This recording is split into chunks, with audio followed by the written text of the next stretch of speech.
ಯೋಂತಃ ಪ್ರವಿಶ್ಯ ಮಮ ವಾಚಮಿಮಾಂ ಪ್ರಸುಪ್ತಾಂ ಸಂಜೀವಯತ್ಯಖಿಲಶಕ್ತಿಧರಸ್ವಧಾಮ್ನಾ ಅನ್ಯಾಂಶ್ಚ ಹಸ್ತಚರಣಶ್ರವಣತ್ವಗಾದೀನ್ ಪ್ರಾಣಾನ್ನಮೋ ಭಗವತೆ ಪುರುಷಾಯ ತುಭ್ಯಂ ಹಯಗ್ರೀವ ಹಯಗ್ರೀವ ಹಯಗ್ರೀವೇತಿ ಯೋ ವದೇತ್ ತಸ್ಯ ನಿಸ್ಸರತೆ ವಾಣಿ ಜಹ್ನುಕನ್ಯಾ ಪ್ರವಾಹವತ್ ಬುದ್ಧಿರ್ಬಲಂ ಯಶೋಧೈರ್ಯಂ ನಿರ್ಭಯತ್ವಮರೋಗತಾ ಅಜಾಡ್ಯಂ ವಾಕ್ಪಟುತ್ವಂಚ ಹನುಮಸ್ಮರಣಾದ್ ಭವೇತ್ ತಪೋ ವಿದ್ಯಾ ವಿರಕ್ತ್ಯಾದಿ ಸದ್ಗುಣೌಘಾಕರಾನಹಂ ವಾದಿರಾಜಗುರೂನ್ ವಂದೇ ಹಯಗ್ರೀವದಯಾಶ್ರಯಾನ್ ಪೂಜ್ಯಾಯ ರಾಘವೇಂದ್ರಾಯ ಸತ್ಯಧರ್ಮರತಾಯ ಚ ಭಜತಾಂ ಕಲ್ಪವೃಕ್ಷಾಯ ನಮತಾಂ ಕಾಮಧೇನವೇ.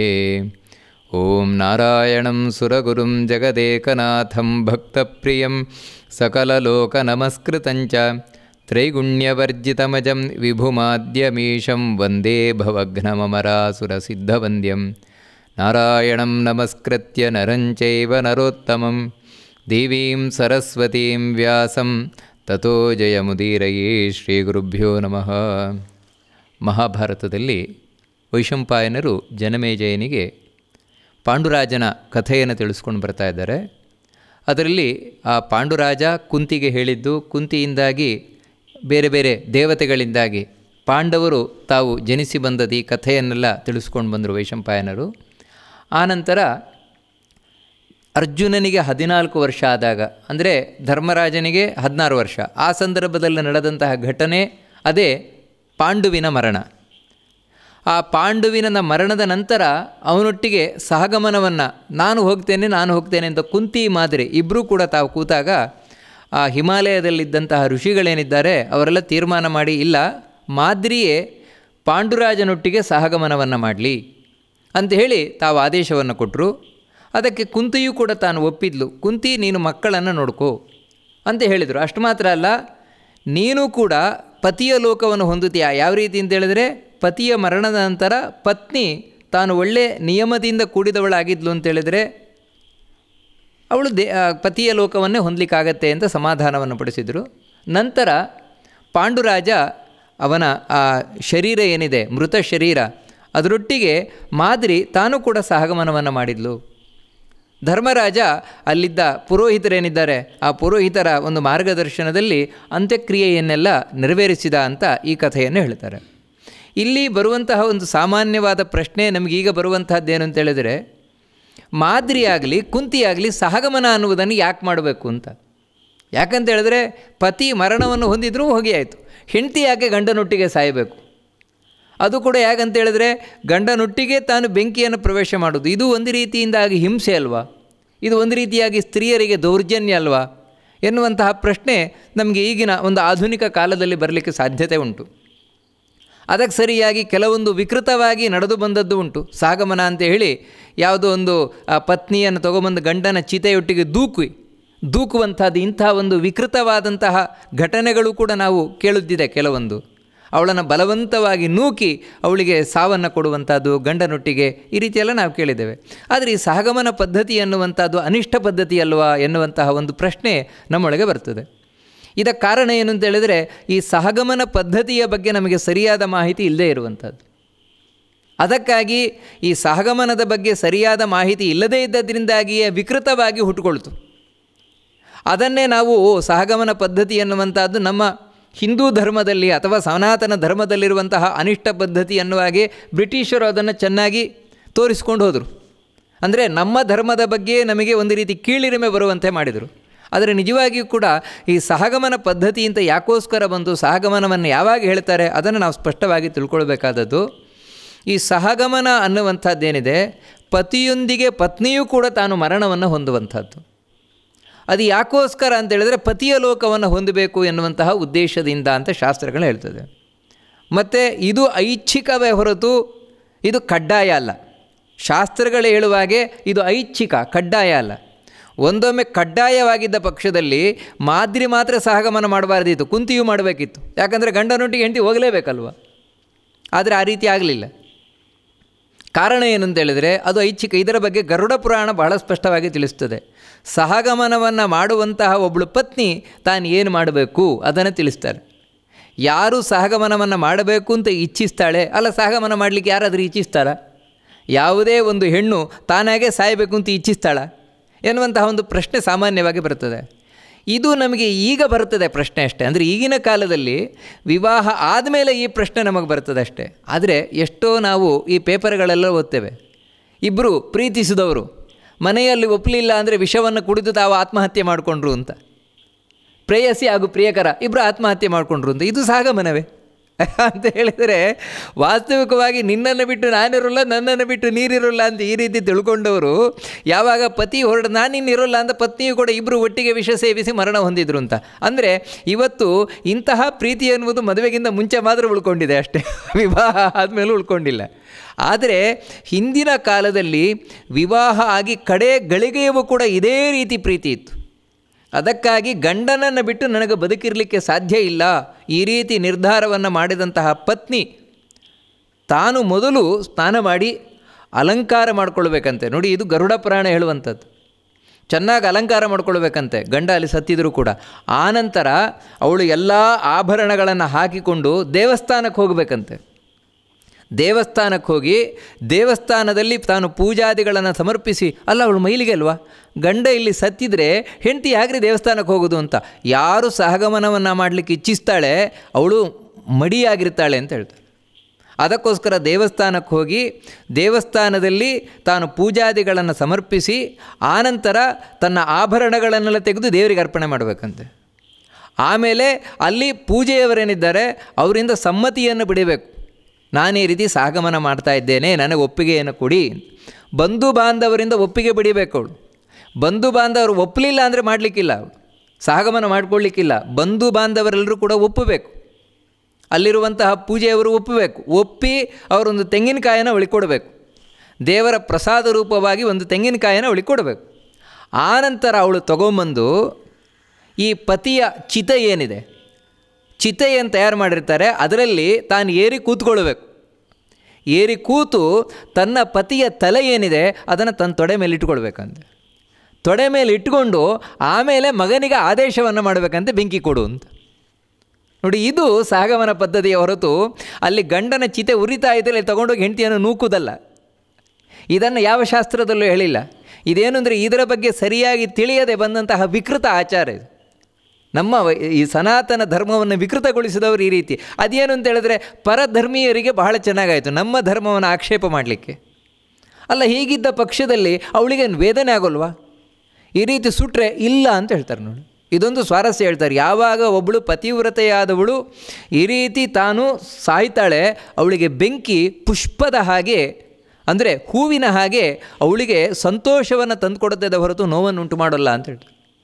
ಬೆಂಕಿ ಯಾವತ್ತೂ ನೋವನ್ನು ಉಂಟು ಮಾಡೋಲ್ಲ ಅವಳಿಗೆ ಅಂತ ಹೇಳ್ತಾರೆ. ಅಲ್ಲ, ಆ ರೀತಿ ಆಗ್ಲಿಕ್ಕೆ ಸಾಧ್ಯ ಉಂಟಾ? ಯಾವಾಗಾದ್ರೂ ಬೆಂಕಿ ಉರಿಯುವುದೇ ತಾನೆ, ಉರಿಯುವುದು ಹೂವಿನಂತೆ ಆಗ್ಲಿಕ್ಕೆ ಸಾಧ್ಯ ಉಂಟಾ ಅಂತ ಇನ್ನೊಂದು ಪ್ರಶ್ನೆ ಬರ್ಬೋದು. ಇದಕ್ಕೆ ಸಂಬಂಧಪಟ್ಟಾಗ ಉಪನಿಷತ್ತುಗಳಲ್ಲಿ ಕಥೆ ಬರುತ್ತೆ. ಬಹಳ ಹಿಂದೆ ರಾಜರುಗಳು ನ್ಯಾಯ ತೀರ್ಮಾನ ಮಾಡ್ತಾ ಇದ್ದ ಒಂದು ಕ್ರಮ ಇತ್ತಂತೆ. ಹೇಗೆ ಅಂತ ಹೇಳಿದರೆ, ಇವಾಗ ಒಂದು ವಿಷಯದಲ್ಲಿ ಇಬ್ಬರು ಕೂಡ ಹೇಳ್ತಾ ಇದ್ದಾರೆ, ನಾನು ಹೇಳಿದ್ದೆ ಸರಿ, ನಾನು ಹೇಳಿದ್ದೆ ಸರಿ ಅಂತ. ರಾಜನಿಗೆ ಹೇಗೆ ಅಂತ ತೀರ್ಮಾನ ಮಾಡಲಿಕ್ಕೆ ಆಗ್ತಾ ಇಲ್ಲ.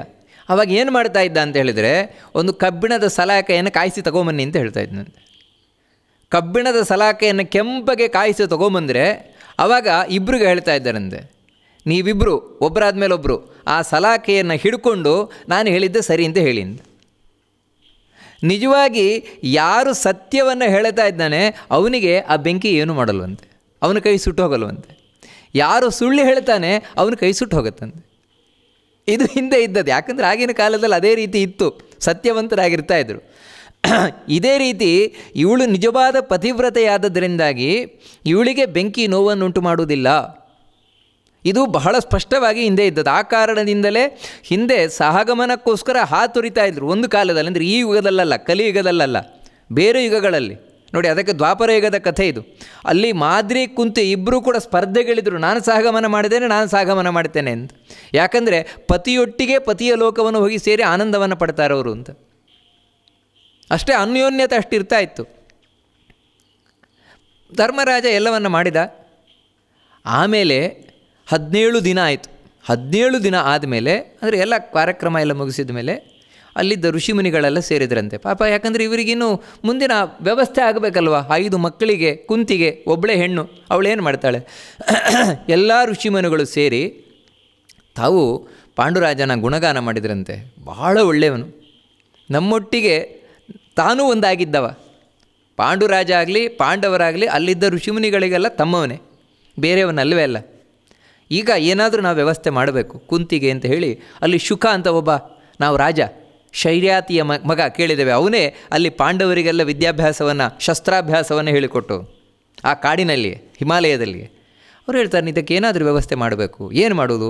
ಇವರನ್ನು ಇವಾಗ ಹಸ್ತಿನಪುರಕ್ಕೆ ಕರ್ಕೊಂಡು ಹೋಗೋಣ ಅಂದೆ. ಯಾಕಂತ ಹೇಳಿದ್ರೆ ಪಾಂಡವರಿಗೆ ಅವರ ನ್ಯಾಯವಾಗಿ ಸಿಗಬೇಕಾದಂತಹ ಭಾಗ ಏನಿದೆ, ಆಸ್ತಿಯ ಭಾಗ, ಅದು ಸಿಗಬೇಕು. ಧರ್ಮರಾಜ ರಾಜ ಆಗಬೇಕು. ಯಾಕಂದರೆ ಇವಾಗ ಪಾಂಡವರಲ್ಲಿ ಕೌರವರಲ್ಲಿ ಹಿರಿಯನಾದವನು ಧರ್ಮರಾಜ. ದುರ್ಯೋಧನನಿಗಿಂತಲೂ 1 ವರ್ಷ ಮೊದಲು ಹುಟ್ಟಿದವನು. ಅದಕ್ಕಾಗಿ ರಾಜ್ಯಕ್ಕೆ ಮುಂದೆ ಉತ್ತರಾಧಿಕಾರಿ ಇವನೇ. ಅದಕ್ಕಾಗಿ ಇವರನ್ನು ಇವಾಗ ಹಸ್ತಿನಪುರಕ್ಕೆ ಕರ್ಕೊಂಡು ಹೋಗೋದು ಒಳ್ಳೆಯದು, ಕುಂತಿಯನ್ನು ಕೂಡ ಅಂಥೇಳಿ ತೀರ್ಮಾನ ಮಾಡಿ ಆ ಹಿಮಾಲಯದಲ್ಲಿದ್ದಂತಹ ಎಲ್ಲ ಋಷಿಮುನಿಗಳು ಕೂಡ ಹೊರಟಿದ್ದಾರಂತೆ. ಪಾಂಡವರನ್ನು ಹಾಗೂ ಕುಂತಿಯನ್ನು ಮುಂದೆ ಮಾಡಿಕೊಂಡು ಹೊರಟಿದ್ದಾರಂತೆ. ಎಲ್ಲರೂ ಹೊರಟಿದ್ದಾರಂತೆ ನೋಡು. ಅದರೊಟ್ಟಿಗೆ ಅಲ್ಲಿದ್ದಂತಹ ಚಾರಣರು ಗುಹ್ಯರು, ಅಂದರೆ ಚಾರಣರು ಗುಹ್ಯರು ಅಂತ ಹೇಳಿದ್ರೆ ಇವರೊಂದು ಉಪದೇವತೆಗಳಿದ್ದ ಹಾಗೆ. ಗಂಧರ್ವರು, ಸಿದ್ಧರು, ಯಕ್ಷರು, ಚಾರಣರು, ಗಂಧರ್ವರು, ಈ ರೀತಿಯೆಲ್ಲ ನಾವು ಕೇಳ್ತೇವೆ. ಇವರೆಲ್ಲ ಏನು ಸಾಮಾನ್ಯವಾಗಿ ಹಿಮಾಲಯದಲ್ಲಿರ್ತಾರೆ, ಅವರು ಕೂಡ ಸೇರಿದಾರಂತೆ. ನಾವು ಬರ್ತೇವೆ ಅಂತ. ಅಂದರೆ ಪಾಂಡವರಿಗೆ ಪಾಂಡುರಾಜನ ಒಂದು ಒಳ್ಳೆಯತನಕ್ಕೆ ಎಷ್ಟು ಜನ ಅವನಿಗೆ ಸಪೋರ್ಟಿಗಿದ್ದರು ಅಂತ. ನಾವು ಒಳ್ಳೆಯವರಾಗಿದ್ದು ಅಂತ ಹೇಳಿದ್ರೆ ಎಷ್ಟು ಜನ ನಮ್ಮ ಹಿಂದೆ ಇರ್ತಾರೆ ಅಂತ ಸಹಾಯಕರಾಗಿ. ಎಲ್ಲ ಋಷಿಮುನಿಗಳು ಹೊರಟಿದ್ದಾರಂತೆ ಕರ್ಕೊಂಡು. ಹಸ್ತಿನಪುರಕ್ಕೆ ಕರ್ಕೊಂಡು ಬಂದರು ಹಿಮಾಲಯದಿಂದ, ಅಂದರೆ ಬದರಿ. ಆ ಬದರಿಯಿಂದ ಇವಾಗಿನ ದೆಹಲಿಯ ಸಮೀಪದಲ್ಲಿದ್ದದ್ದು ಹಸ್ತಿನಪುರ, ಅಲ್ಲಿಯ ತನಕ ನಡ್ಕೊಂಡು ಬಂದ್ರಂತೆ. ಕುಂತಿಗಾದರೂ ಬಹಳ ಸುಂದರವಾದ ಒಂದು ಮಾತನ್ನು ಹೇಳ್ತಾರೆ. ಸುಖಿನೀ ಸಾ ಪುರ ಭೂತ್ವ ಸತತಂ ಪುತ್ರವತ್ಸಲ ಪ್ರಪನ್ನ ದೀರ್ಘಮಧ್ವಾನಂ ಸಂಕ್ಷಿಪ್ತಂ ತಮಮನ್ಯತ ಅಂತ ಹೇಳ್ತಾರೆ. ಪಾಪ ಸಣ್ಣಲ್ಲಿಂದಲೂ ಸುಖವಾಗಿ ಬೆಳೆದವಳು, ರಾಜಕುಮಾರಿಯಾಗಿ ಬೆಳೆದವಳು, ಆಮೇಲೆ ರಾಣಿಯಾದವಳು. ಆದರೆ ಏನು ಮಾಡ್ತೀರ, ಅವಳ ಹಣೆ ಬರದಲ್ಲಿ ಹೆಚ್ಚು ದಿನ ರಾಣಿಯಾಗಿರ್ಲಿಕ್ಕಾಗಲಿಲ್ಲ. ಆಮೇಲೆ ಕಾಡಿಗೆ ಬಂದಳು. ಕಾಡಿನಲ್ಲಿ ಗಂಡನಿಂದ ದೂರವಾಗಿ ಗಂಡನೊಟ್ಟಿಗಿದ್ಲು, ಗಂಡನಿಂದ ದೂರವಾಗಿ ಗಂಡನೊಟ್ಟಿಗಿದ್ಲು. ಕಡೆಗಾಗಬೇಕಾದ್ರೆ ಗಂಡನನ್ನೇ ಕಳ್ಕೊಂಡ್ಳು. ಇವಾಗ ಭಾರವಾದ ಮನಸ್ಸಿನಿಂದ ಮುಂದೆ ಏನು ಮಾಡಬೇಕು ಅಂತ ತೋಚದೆ 5 ಮಕ್ಕಳು, ತನ್ನ ಮಕ್ಕಳು ಮಾತ್ರ ಅಲ್ಲ, ಮಾದ್ರಿ ತನ್ನ ಮಕ್ಕಳ ಭಾರವನ್ನು ನನ್ನ ಮೇಲೆ ಹಾಕಿ ಹೋಗಿಬಿಟ್ಟಿದ್ದಾಳೆ. ಏನು ಮಾಡಬೇಕು ಅಂತ ಗೊತ್ತಾಗದೆ ಒಂದೊಂದು ಹೆಜ್ಜೆ ಇಟ್ಟುಕೊಂಡು ಬರ್ತಾ ಇದ್ದಾಳಂತ. ಅದೇ ಯೋಚನೆಯಲ್ಲಿ 100 ಮೈಲಿಗಳು, ಸಾಮಾನ್ಯವಾಗಿ ಇವತ್ತು ನಾವು ನೋಡಿದರೆ ಹಸ್ತಿನಪುರ ಅಲ್ಲಿಂದ ಬದರಿ ಅಲ್ಲಿ ತನಕ ಒಂದು 300-400 ಮೈಲಿರ್ಬೋದು. ಅಷ್ಟು ಕಾಲವನ್ನು ನಡ್ಕೊಂಬಂದಿದ್ದಾಳಂತೆ. ಅವಳಿಗೆ ನಡ್ಕೊಂಬಂದದೇ ಗೊತ್ತಾಗಲಿಲ್ವಂತೆ. ಕಾರಣ ಏನು ಅಂತ ಹೇಳಿದ್ರೆ ತಲೆಯೆಲ್ಲ ಅಷ್ಟು ಯೋಚನೆ ತುಂಬಿಕೊಂಡಿದೆ. ಇನ್ನೇನು ಕಥೆ, ನನ್ನ ಮಕ್ಕಳ ಕಥೆ ಏನು, ನನ್ನ ಕಥೆ ಏನು, ಇನ್ನು ಹೋದರೆ ನನ್ನನ್ನು ಸೇರಿಸ್ಕೊಡ್ತಾರಾ ಧೃತರಾಷ್ಟ್ರ, ನನ್ನ ಮಕ್ಕಳಿಗೆ ಬೆಲೆ ಕೊಡ್ತಾರಾ, ಇದೆಲ್ಲ ತಲೆಯಲ್ಲಿ ತುಂಬಿಕೊಂಡಿದ್ದಾಳಂತೆ. ತುಳ್ಕೊಂಡು ತಾನು ಬಂದಳು. ಸಾ ದೀರ್ಘೇಣ ಕಾಲೇನ ಸಂಪ್ರಾಪ್ತ ಕುರುಜಾಂಗಲಂ. ಬಹಳ ಬೇಗನೆ ಋಷಿಗಳೆಲ್ಲ ಕರ್ಕೊಂಡು ಬಂದರು. ಹಸ್ತಿನಪುರದ ದೊಡ್ಡ ಮಹಾದ್ವಾರ ಏನಿದೆ, ಹೆಬ್ಬಾಗಿಲು, ಹೆಬ್ಬಾಗಿಲಿಗೆ ಬರ್ತಾ ಇದ್ದ ಹಾಗೇ ಗೊತ್ತಾಯಿತು ಆ ಊರಿನ ಜನರಿಗೆಲ್ಲ, ಓ ಈ ರೀತಿ ಋಷಿಗಳು ಬಂದಿದ್ದಾರಂತೆ ಅಂತ, ಹಿಮಾಲಯದಿಂದ ಋಷಿಗಳು ಬಂದಿದ್ದಾರಂತೆ ಅಂತ. ಆ ಋಷಿಗಳನ್ನು, ಯಾಕಂದರೆ ಋಷಿಗಳು ನೋಡ್ಲಿಕ್ಕೆ ಸಿಗೋಲ್ಲ ಅವರು, ಅದಕ್ಕೋಸ್ಕರ ಎಲ್ಲ ಜನ ಸೇರಿದಾರಂತೆ. ಆ ಊರಿನ ಜನ ಎಲ್ಲರೂ ಕೂಡ ಸೇರಿದಾರಂತೆ ಕುಂತಿಯನ್ನು ನೋಡಲಿಕ್ಕೆ, ವಿಶೇಷವಾಗಿ ಆ ಋಷಿಗಳನ್ನು ನೋಡಲಿಕ್ಕೆ, ಮತ್ತು ಪಾಂಡುರಾಜನ ಮಕ್ಕಳನ್ನು ನೋಡಲಿಕ್ಕೆ, ಪಾಂಡವರನ್ನು ನೋಡಲಿಕ್ಕೆ. ಯಾಕಂದರೆ ಪಾಂಡವರನ್ನು ಇಲ್ಲಿ ಯಾರು ನೋಡೇ ಇಲ್ಲ, ಅವರು ಸೇರಿದಾರಂತೆ, ಎಲ್ಲ ಜನ ಸೇರಿದ್ದಾರಂತೆ. ಸ್ತ್ರೀ ಸಂಘ ಕ್ಷತ್ರ ಸಂಘಾಶ್ಚ, ಎಲ್ಲ ಸ್ತ್ರೀಯರ ಸಮೂಹವೇ ಸೇರಿದೆಯಂತೆ. ಕ್ಷತ್ರಿಯರ ಸಮೂಹ, ಬ್ರಾಹ್ಮಣರ ಸಮೂಹ, ವೈಶ್ಯರ ಸಮೂಹ, ಶೂದ್ರ ಸಮೂಹ, ಇದೆಲ್ಲ ಸೇರಿದೆಯಂತೆ. ಭೀಷ್ಮರು ತಾವು ಬರ್ತಾ ಇದ್ದಾರಂತೆ. ಧೃತರಾಷ್ಟ್ರ, ಭೀಷ್ಮ, ಬಾಹ್ಲೀಕ ರಾಜ, ವಾಸ್ತವ ಭೀಷ್ಮನ ದೊಡ್ಡಪ್ಪ ಬಾಹ್ಲೀಕ, ಅವನ ಮಗ ಸೋಮದತ್ತ, ನಂತರ ವಿದುರ, ಇವರೆಲ್ಲ ಬಂದಿದ್ದಾರಂತೆ. ಇನ್ನು ಈಗ ಪ್ರಚಲಿತ ಸಿಗುವಂತಹ ನಮಗೆ ಮಹಾಭಾರತ ಪಾಠದಲ್ಲಿ ಸತ್ಯವತಿ, ಅಂಬಿಕೆ, ಅಂಬಾಲಿಕೆ ಇವರು ಕೂಡ ಬಂದರು ಅಂತ ಮಹಾಭಾರತದ ಪಾಠ ಹೇಳ್ತದೆ. ಆದರೆ ಪ್ರಾಚೀನವಾದ ಮಹಾಭಾರತ ಪಾಠದ ಪ್ರಕಾರ, ಅಂದರೆ ಮಧ್ವಾಚಾರ್ಯರು ಯಾವ ಮಹಾಭಾರತದ ಕಥೆಯನ್ನು ಹೇಳ್ಕೊಂಡು ಹೋಗ್ತಾರೆ, ಅದರಲ್ಲಿ ಪಾಂಡುರಾಜ ಸಾಯಬೇಕಾದರೆ ಅಂಬಿಕಾ ಅಂಬಾಲಿಕೆ ಸತ್ಯವತಿ ಹೋಗಿ ಆಗಿದೆ ವೇದವ್ಯಾಸರೊಟ್ಟಿಗೆ. ಈ ಪ್ರಚಲಿತ ಭಾರತದಲ್ಲಿ ಈ ರೀತಿ ಹೇಳ್ತಾರೆ. ಅಂದರೆ ಮಹಾಭಾರತದಲ್ಲಿ ಕಾಲಘಟ್ಟದಲ್ಲಿ ಬಹಳ ವ್ಯತ್ಯಾಸಗಳಾಗ್ತಾ ಬಂದಿದೆ ಅನ್ನೋದಕ್ಕೆ.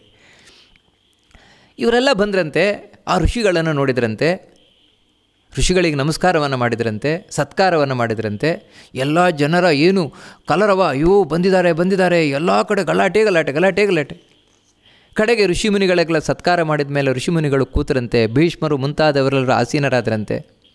ಆಗ ಅವರಲ್ಲಿ ಒಬ್ಬ ಋಷಿ, ಯಾವಾಗ ಜನಗಳೆಲ್ಲರೂ ಕೂಡ ಸೈಲೆಂಟ್ ಆದರು, ಆವಾಗ ಎಲ್ಲ ಋಷಿಗಳ ಅಭಿಪ್ರಾಯವನ್ನು ತಾವು ತಿಳಿಸ್ತಾ ಇದ್ದಾರೆ. ಯಸ್ಸ ಕೌರವ್ಯದಾಯಾದಃ ಪಾಂಡುರ್ನಾಮಮ ನರಾಧಿಪ. ಯಾರು ಈ ಕುರುವಂಶದ ಉತ್ತರಾಧಿಕಾರಿಯಾಗಿದ್ನು ಪಾಂಡುರಾಜ, ಅವನೇ ಬೇಡ ಅಂತ ಬಿಟ್ಟು ಹೋದದ್ದು ರಾಜ್ಯವನ್ನು.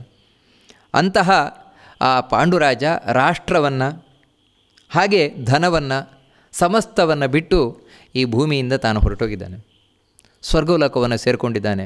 ಹೇಗೆ, ಏನು ಕಥೆ, ಆ ಪಾಂಡುರಾಜ ಯಾವ ರೀತಿ ತಮ್ಮೊಟ್ಟಿಗಿದ್ದ, ಯಾವ ರೀತಿ ತಪಸ್ಸನ್ನು ಮಾಡಿದ, ಇದೆಲ್ಲವನ್ನು ಆ ಋಷಿಗಳು ಅಷ್ಟು ಚೆನ್ನಾಗಿ ವರ್ಣನೆಯನ್ನು ಮಾಡ್ತಾರೆ.